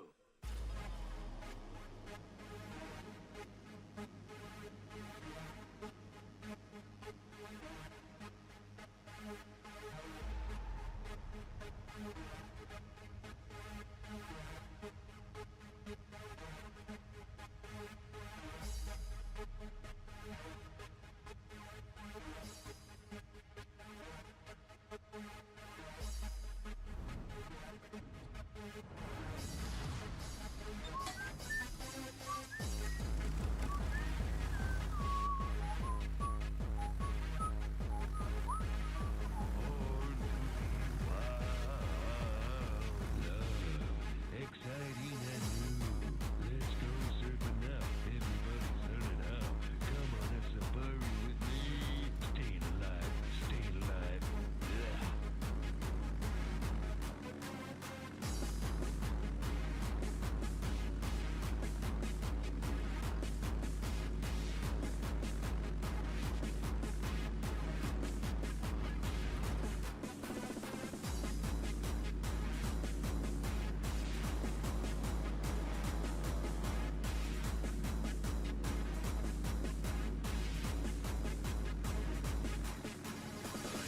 Opportunity ass kicker.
A fucking destroyer just murdered the fuck out of my sheeps.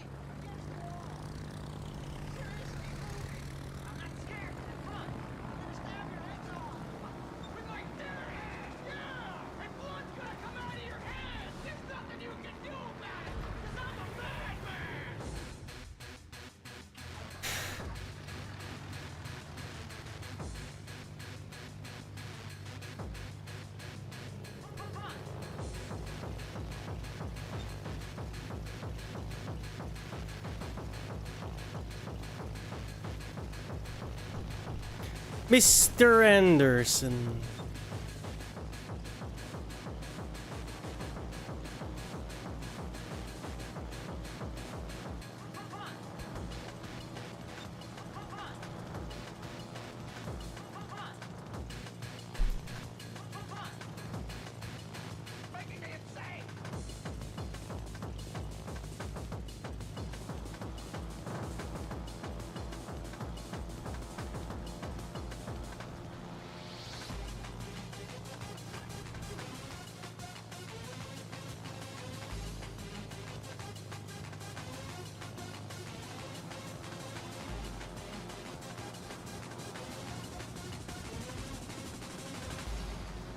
Look at how quick everything dies.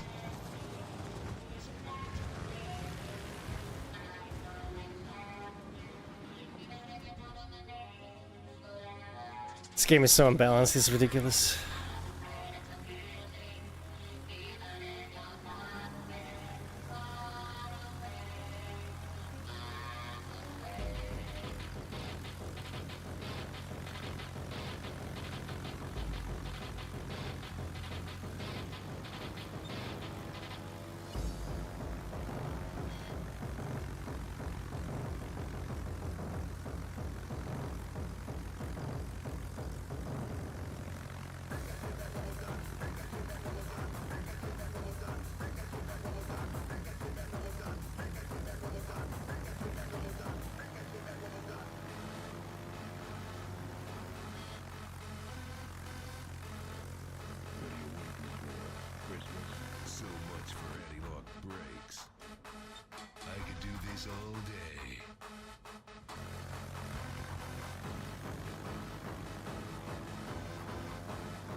Oh fuck.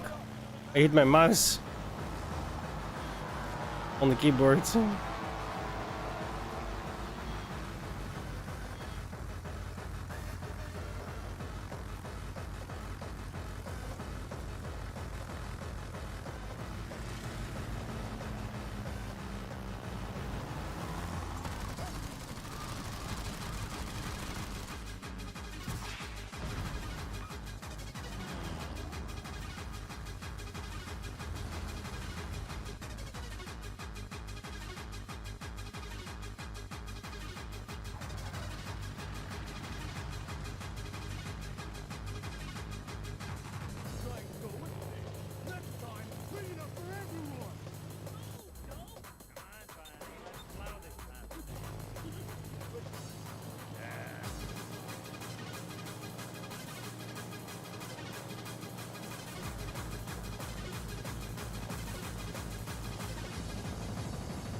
This game is straight up broken, dude.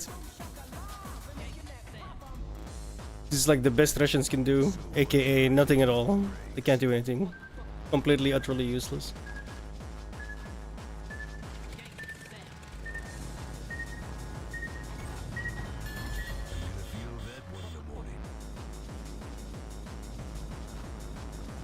Don't build a wall around America, build one around Russia.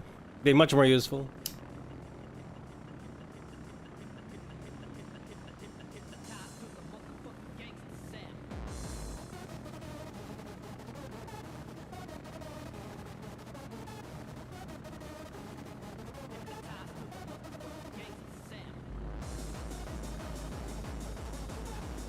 Yeah.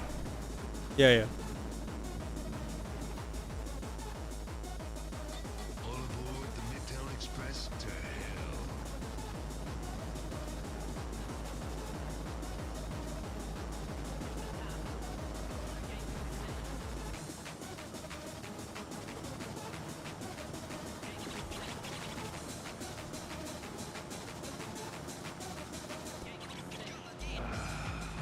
Much better.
I pressed the wrong button. Shouldn't have pressed F.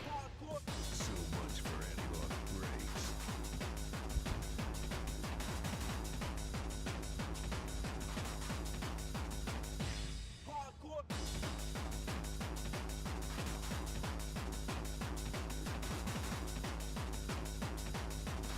This should help.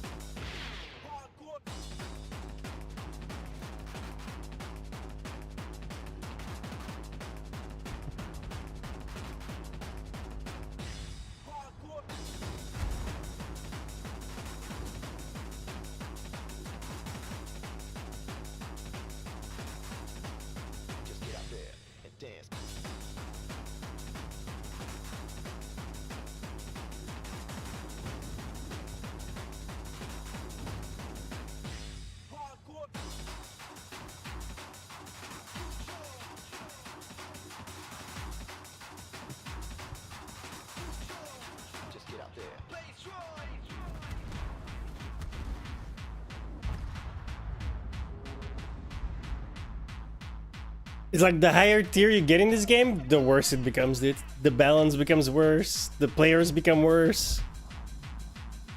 It's really annoying. The ships become worse somehow, especially if you play carriers. Holy shit. Late tier carrier is just straight up cancer. A cancerous individual made it. There's no other way.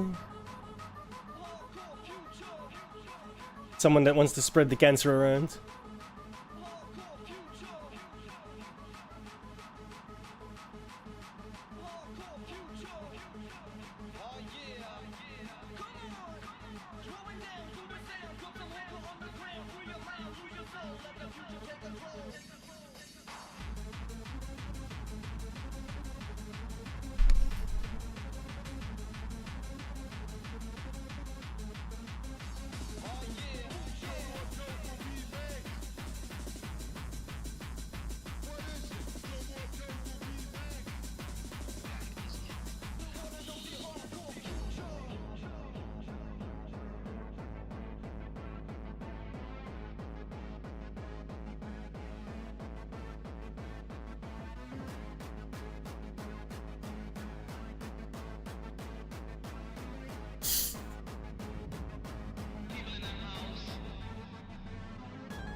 It's like, I picked this up when it was still good, right? Back in the RTS days, but I did nothing to it because, you know, the people that make this game are literal scammers. They take your money, then they change everything about it, about what they took your money for, and they do nothing. You don't get your money back, nothing. Honestly, I really do think we need some massive laws around the whole monetization scheme. You can use WoW's War Thunder, World of Tanks, you can use that as a perfect example of what should be wildly illegal. Not only do they have a high degree of FOMO, their prices are outrageous, and they use, which links to the FOMO, psychological manipulation, so you would pay money into this game. Like, it's a prime example of what I would immediately ban if I was in charge. Like, this monetization will be wildly illegal with high fines and, if necessary, jail time. It's everything I despise about people trying to fuck other people, essentially.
champion of self-punishment plays a game he absolutely hates every single day.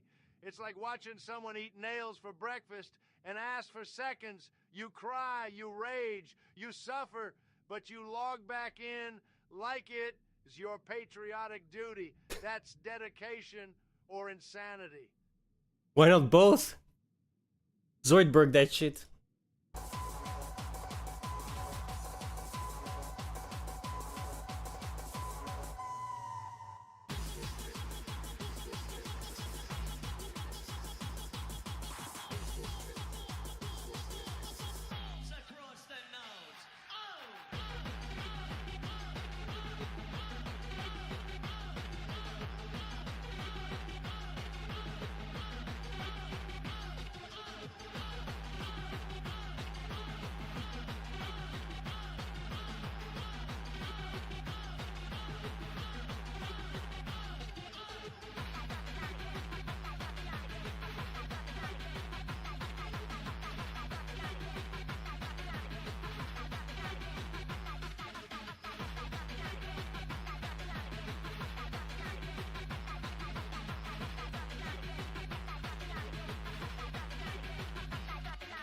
Now stand back, I gotta practice my stabbing.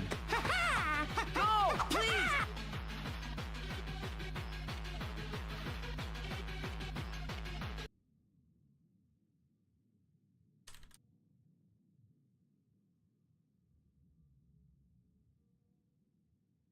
I gotta find it now.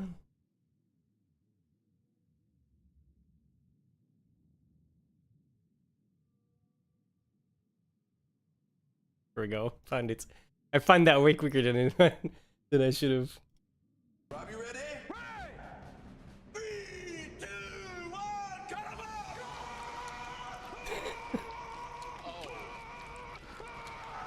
off! Still funny.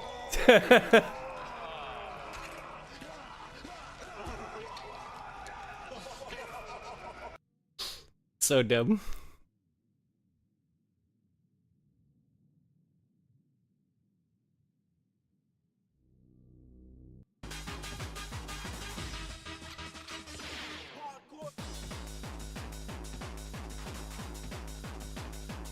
It was some dumbass show on the documentary channel, or like Discovery Channel, or the other one, I forgot. Which one? Deadliest Warrior or something along those lines?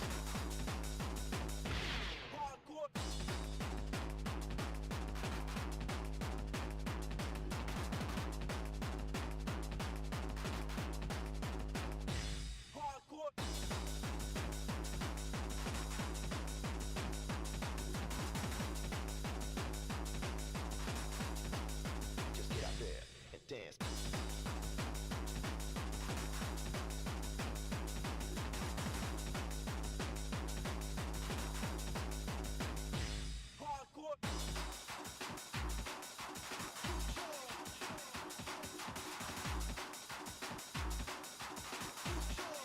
Just get out there.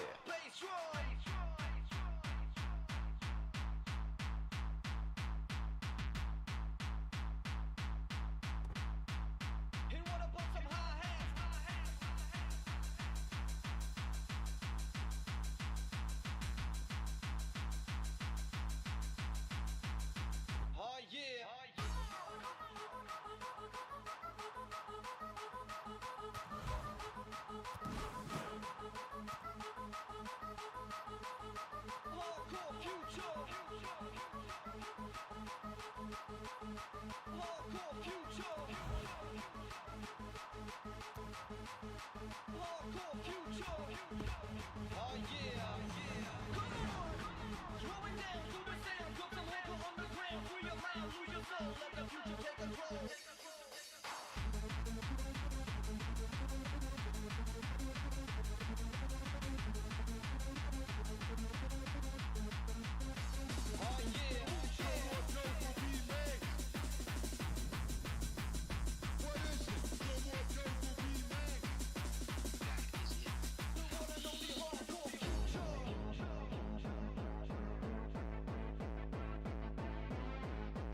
So, who wants to dance? I can do this all day.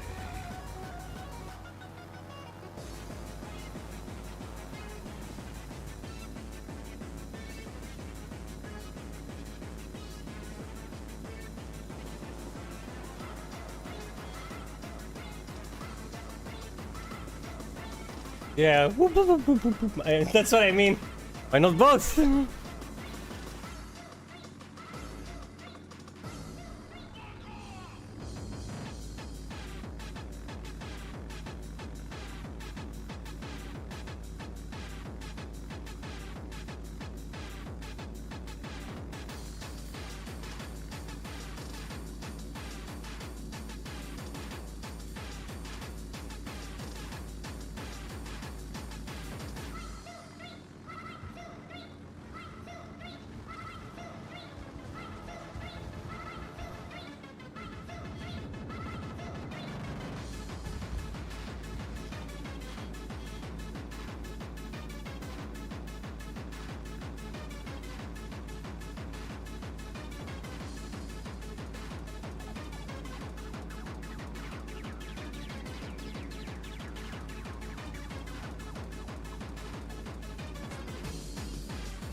I hate this fucking rocket bullshit.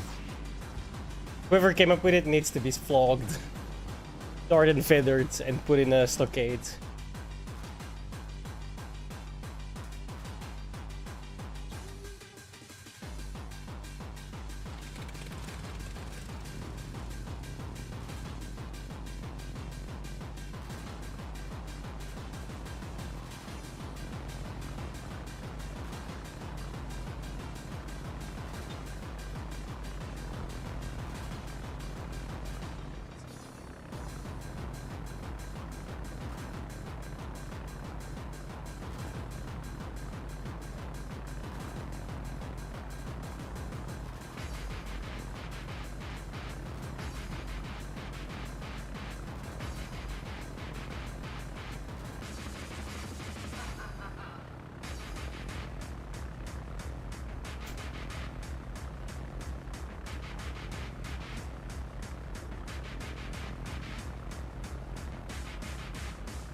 Man, I'm like, oof.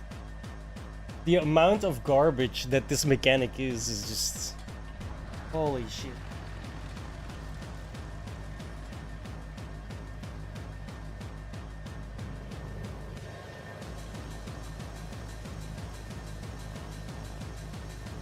I have a sneaking suspicion that the people who make this game don't actually play it. There's no fucking way they do.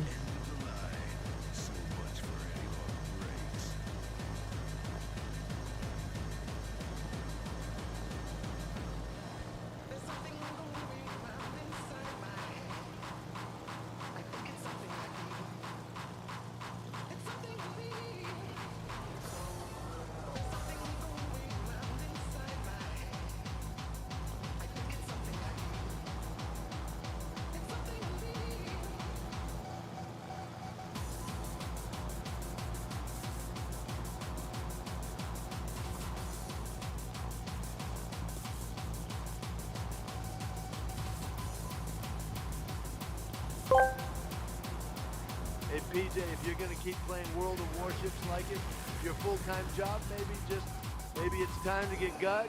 You can't keep blaming the ships, the map, the Russians, the wind, the moon phase. No, it's literally just the Russians, let's be honest. The captain's sad. They made it.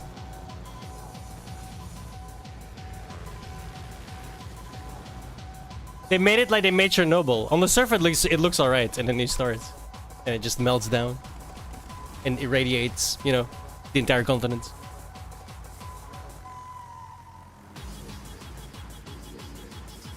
There's precedent. Lots and lots of it, actually.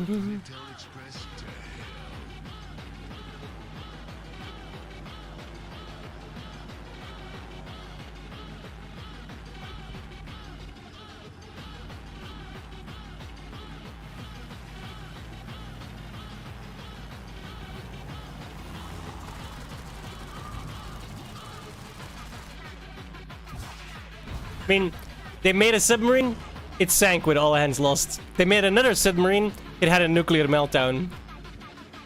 They made a fleet, it shot at each other thinking the enemy was near them in, like, Norway, right?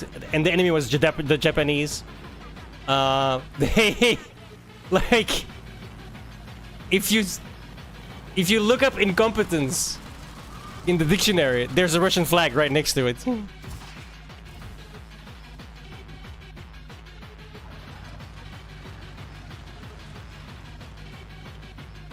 They're gonna do a weekend special expedition. 3 years later, they lost over 1 million men, shit tons of vehicles, shit tons of planes. Their generals are getting assassinated in the middle of Moscow in car bomb explosions. Happened today, by the way. Yeah, I'm not saying anything. I'm just saying.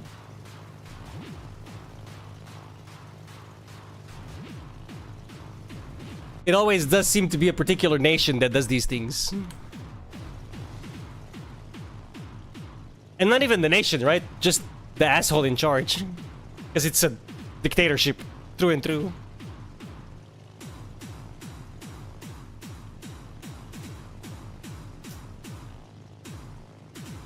But meanwhile, all of our nations still do business with that lunatic. Like, we should literally North Korea that dude, man. Like... Right? Yeah.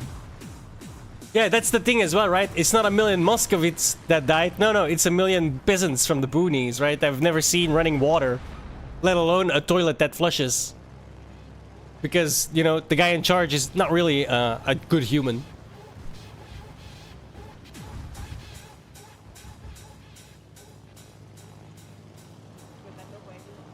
Like, I have serious problems with the Russians. You know, the Russian nation, I should say.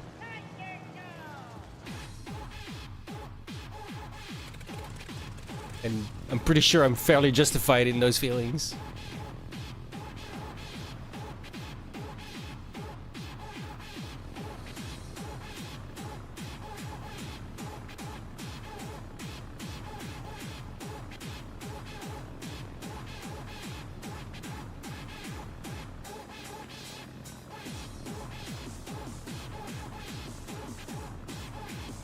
Yeah, of course. It's never been different, right? Except back in the day, it wasn't really governments, but warlords, which was the de facto government, right? So it's like...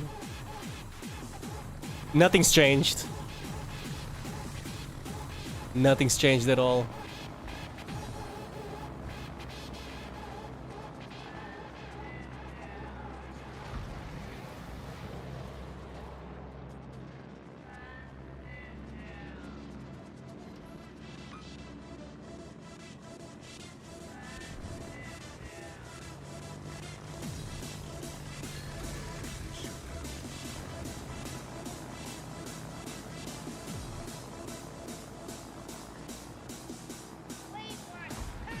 That's gonna go like all over the place. Yeah, that was bullshit, dude. It wouldn't close on me.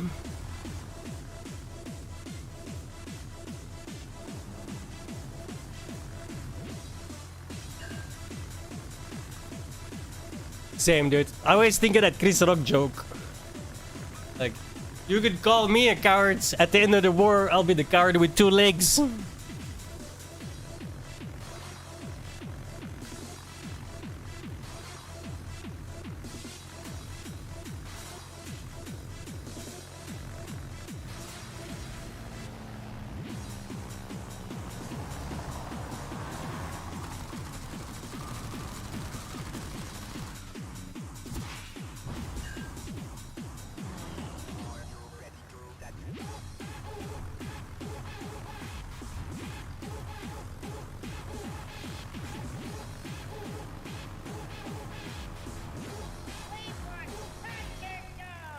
Like, I've played enough FPS to know you get shot out of nowhere, bro.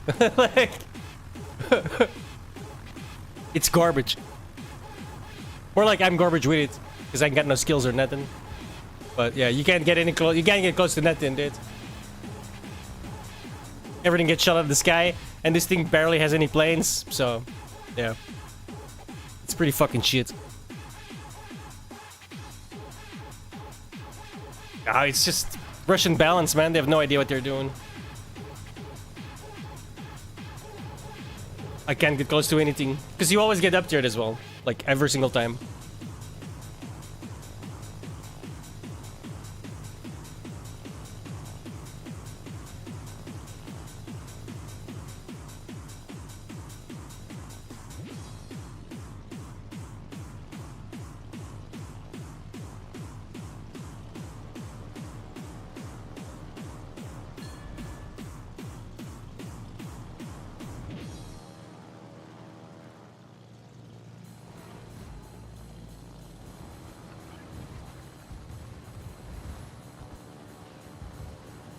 Like, look at this shit.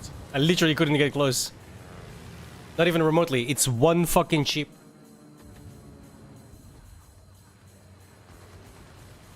This rework can't come fast enough, man. Fucking trash ass game.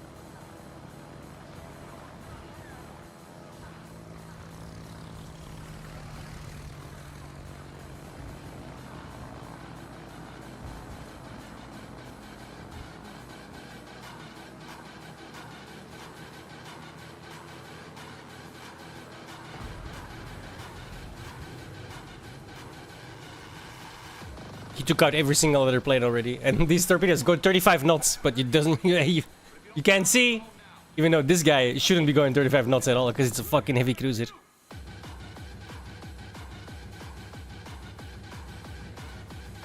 That doesn't matter, dude, because the moment you get in range, you will lose your planes if you turn around. 100%. You cannot abort a run in this game. You go for it, or you lose them anyway. So you might as well go for it. You cannot get out of range. It'll fucking... A ship like that will destroy you in seconds.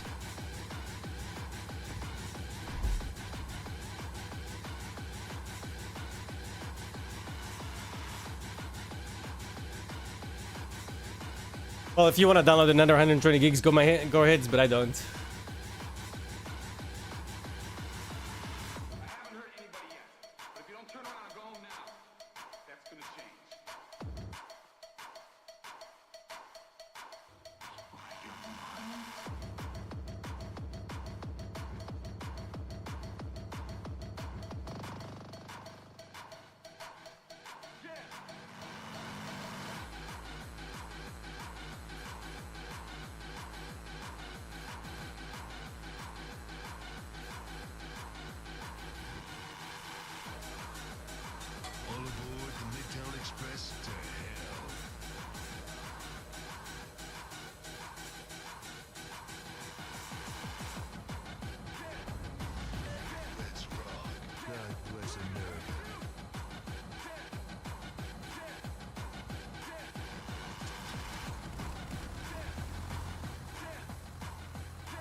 This is the first game I've seen where I'm actually top dog.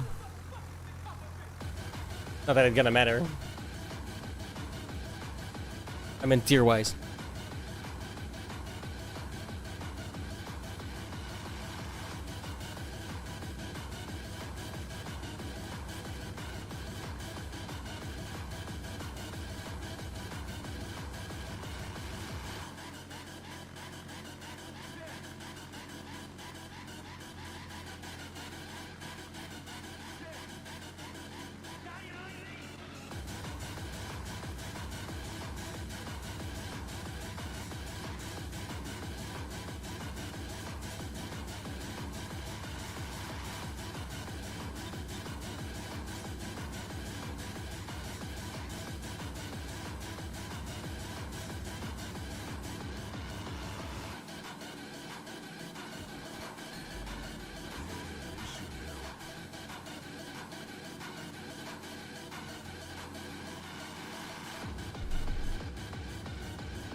Whoever coded the rockets needs to like be very inconvenienced by something in his daily life, because this is just disgustingly embarrassing. 8 seconds before the rockets fire. You'll never hit anything.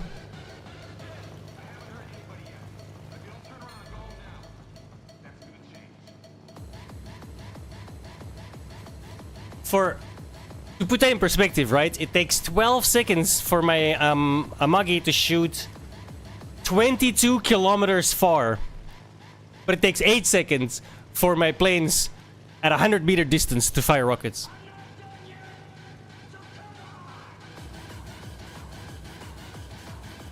And the imbeciles that make this game were like, nailed it. How these people are not blackballed from the industry is insane to me. Like, how dumb can you be, for real? Like, like such a serious question. How moronic can you be that you think, yep, this should be in our live, on our live server. We did a great job. And it's been like this for years.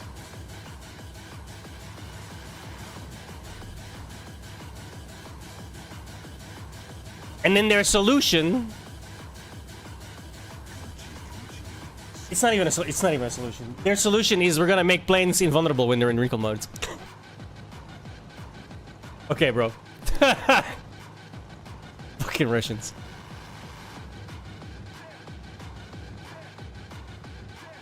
That's about the same level of competence as, oh hey, let's melt down our nuclear reactor. I have no idea where this guy is. YOLO. I'm just fucking around. I actually hit him! Yo, let's go. That guy's like, what the fuck?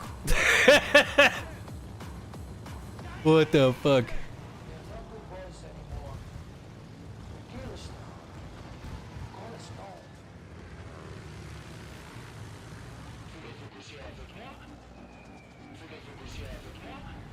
Both missed. It's right there. Where am I?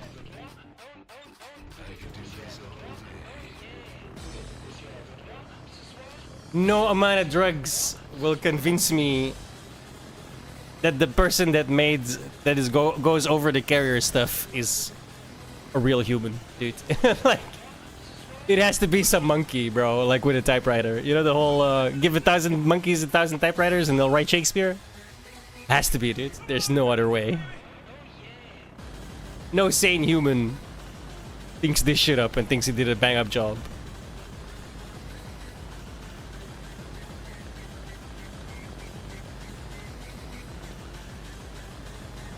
See, that's the thing, right? Maybe they used an early version of ChatGPT like 20 years ago when it was barely functional. That I could believe. In a hot second.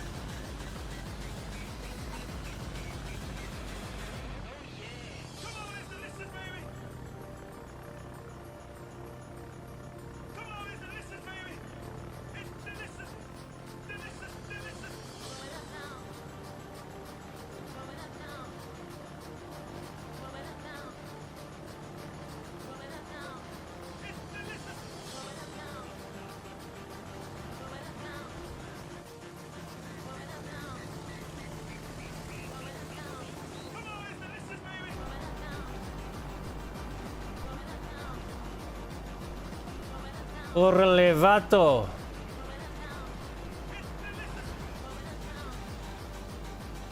Probably miss.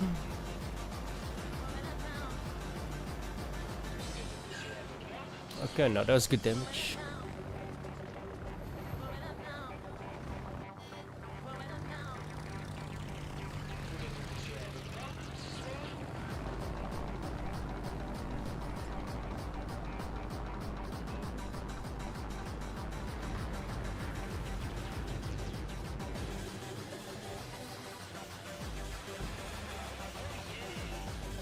He turned into the first one enough.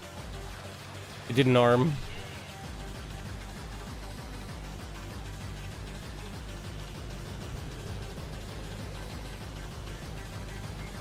Which I think is retarded as well. Why would you have like, why not just the moment it hits the water, activate it? I'm throwing it out of a plane, for crying out loud. Why would I need a minimum arming distance? Is that like a technical limitation? It seems dumb to me. Like, obviously you don't want it going off when it impacts the water, right? But you should, like, the first impact is the water, and then the next impact make it blow up.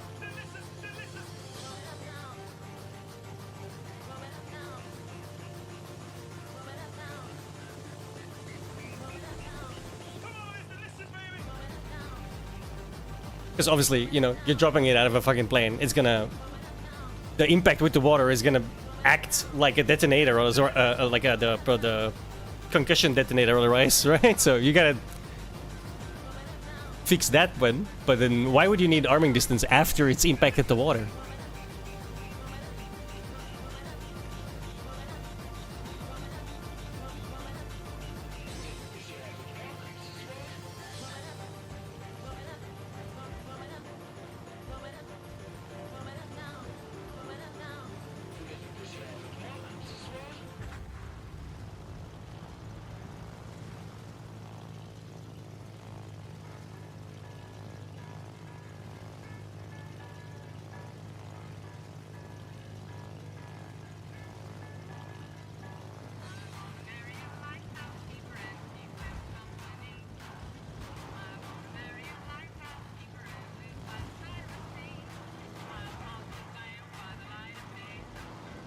I may have somewhat figured it out.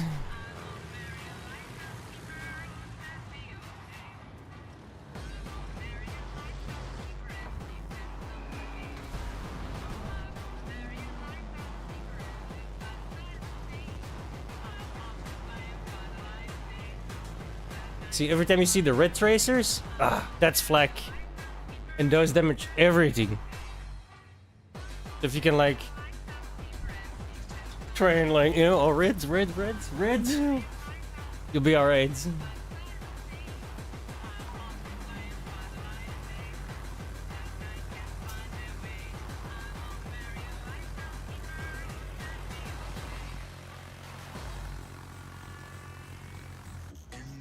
I just noticed I kept going this way, that's bad. All aboard the Midtown Express to hell.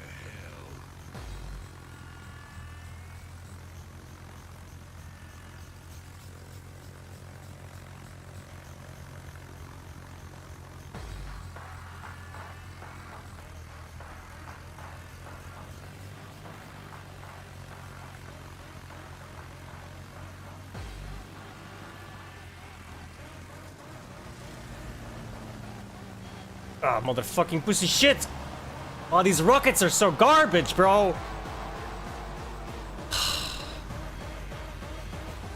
What's the fucking point, dude? Russian filth, bro.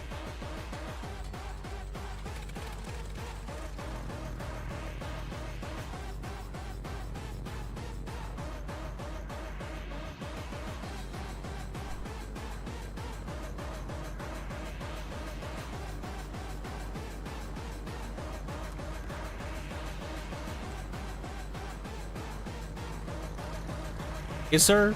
He's probably playing a billion, I'm guessing.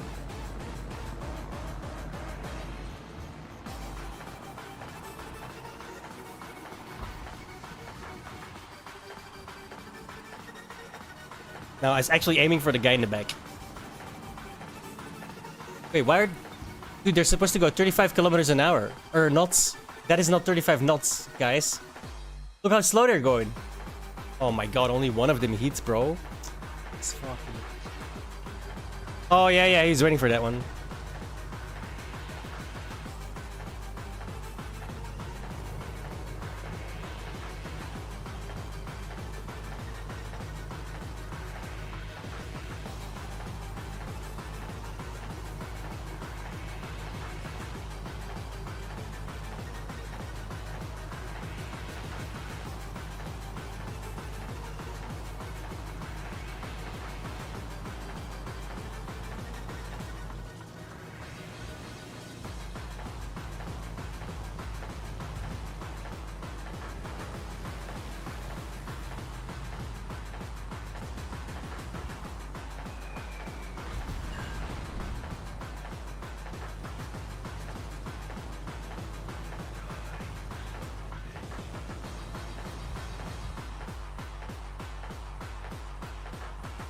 So much for any off breaks.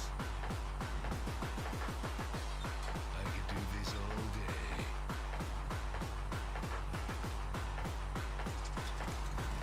day. Ironically, 32k is probably my best game in this scary raid.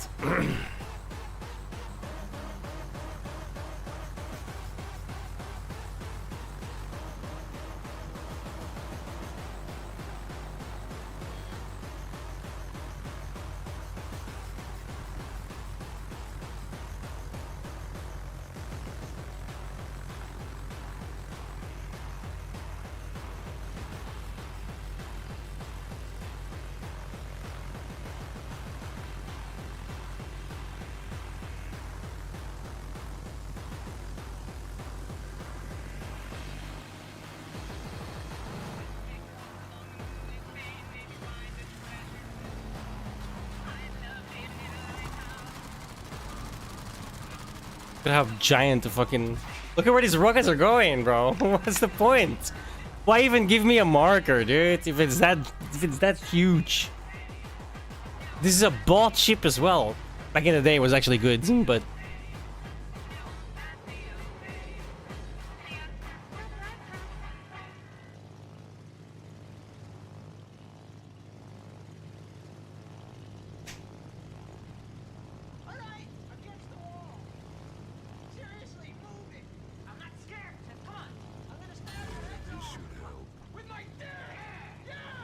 My dick!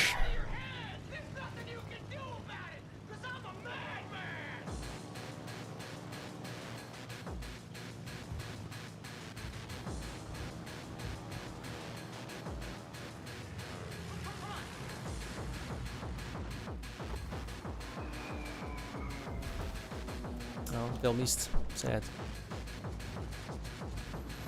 Well, I'm out of planes. GG. So much for any off breaks.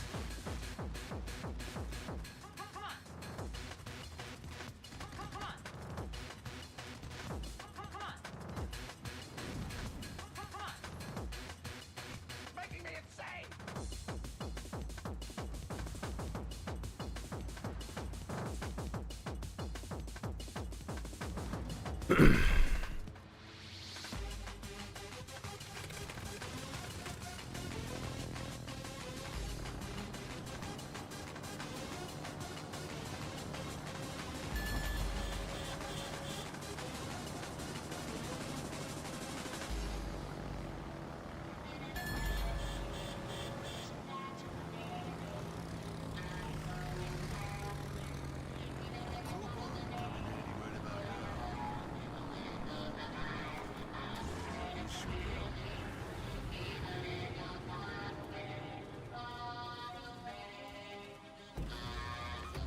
And then still they get super fucking lucky, man. The luck of horrors! It's a sight for sore eyes. Sadly, it's not my time to have that luck.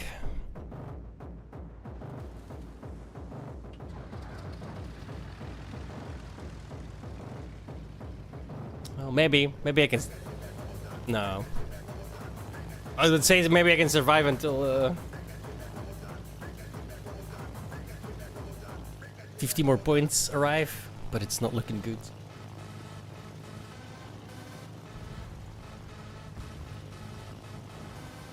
Of course, there's a pussy little bitch right below me as well.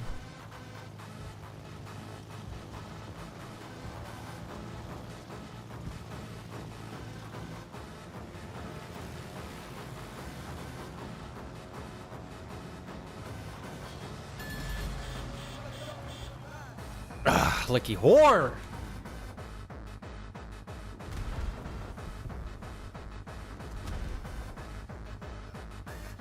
If only my team wasn't completely retarded. Yeah. They all went all the way there, then left, and then all died. Because, you know, no one was with you, idiots. I'm done. I'm gonna play a game that's not completely unbalanced. Well, it is completely unbalanced, but in my favor.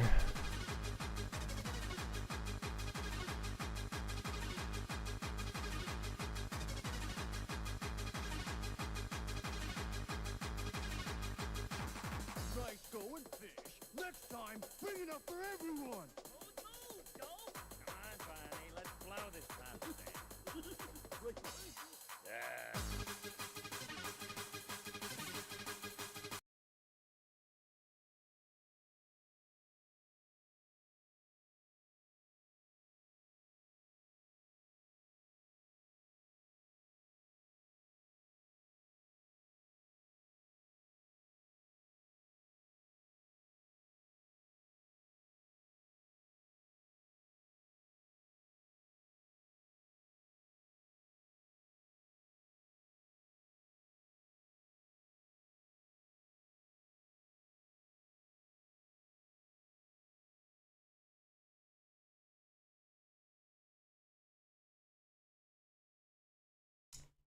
Yeah, apparently there's an update.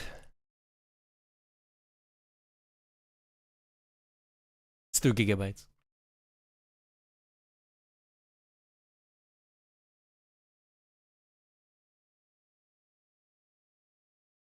Why you not download this in the back?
'Mean, it's pretty good. It's just Oblivion again, right? It's the exact same game.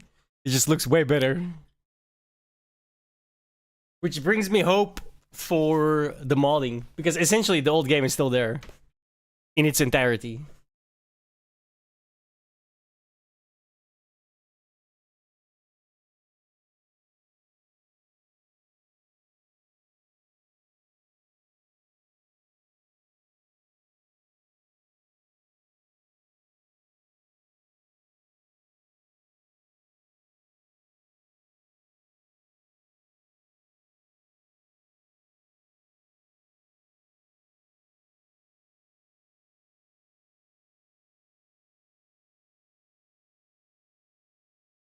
$1.5. What happened last time?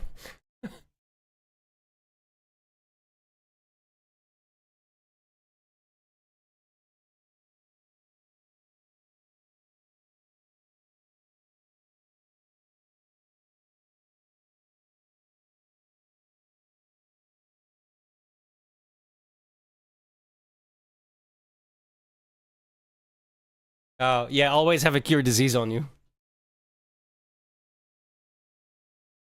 Because the vampirism is preceded by a different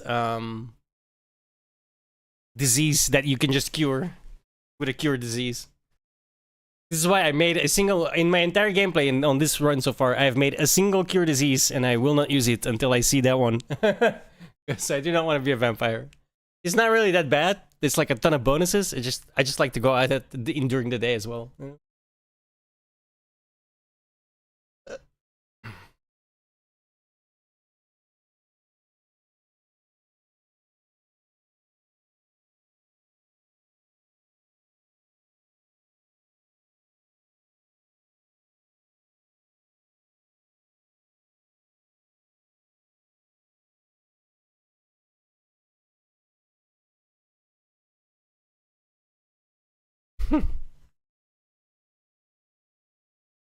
The vampire's in your party though. Does that change things?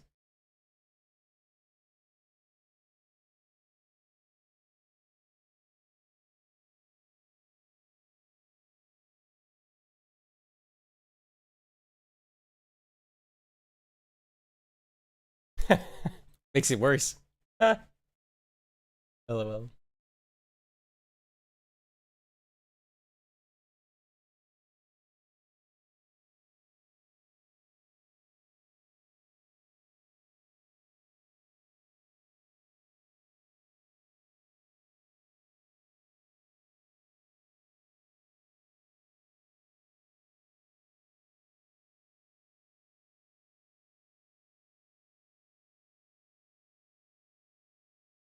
I mean, there's a quest to cure it.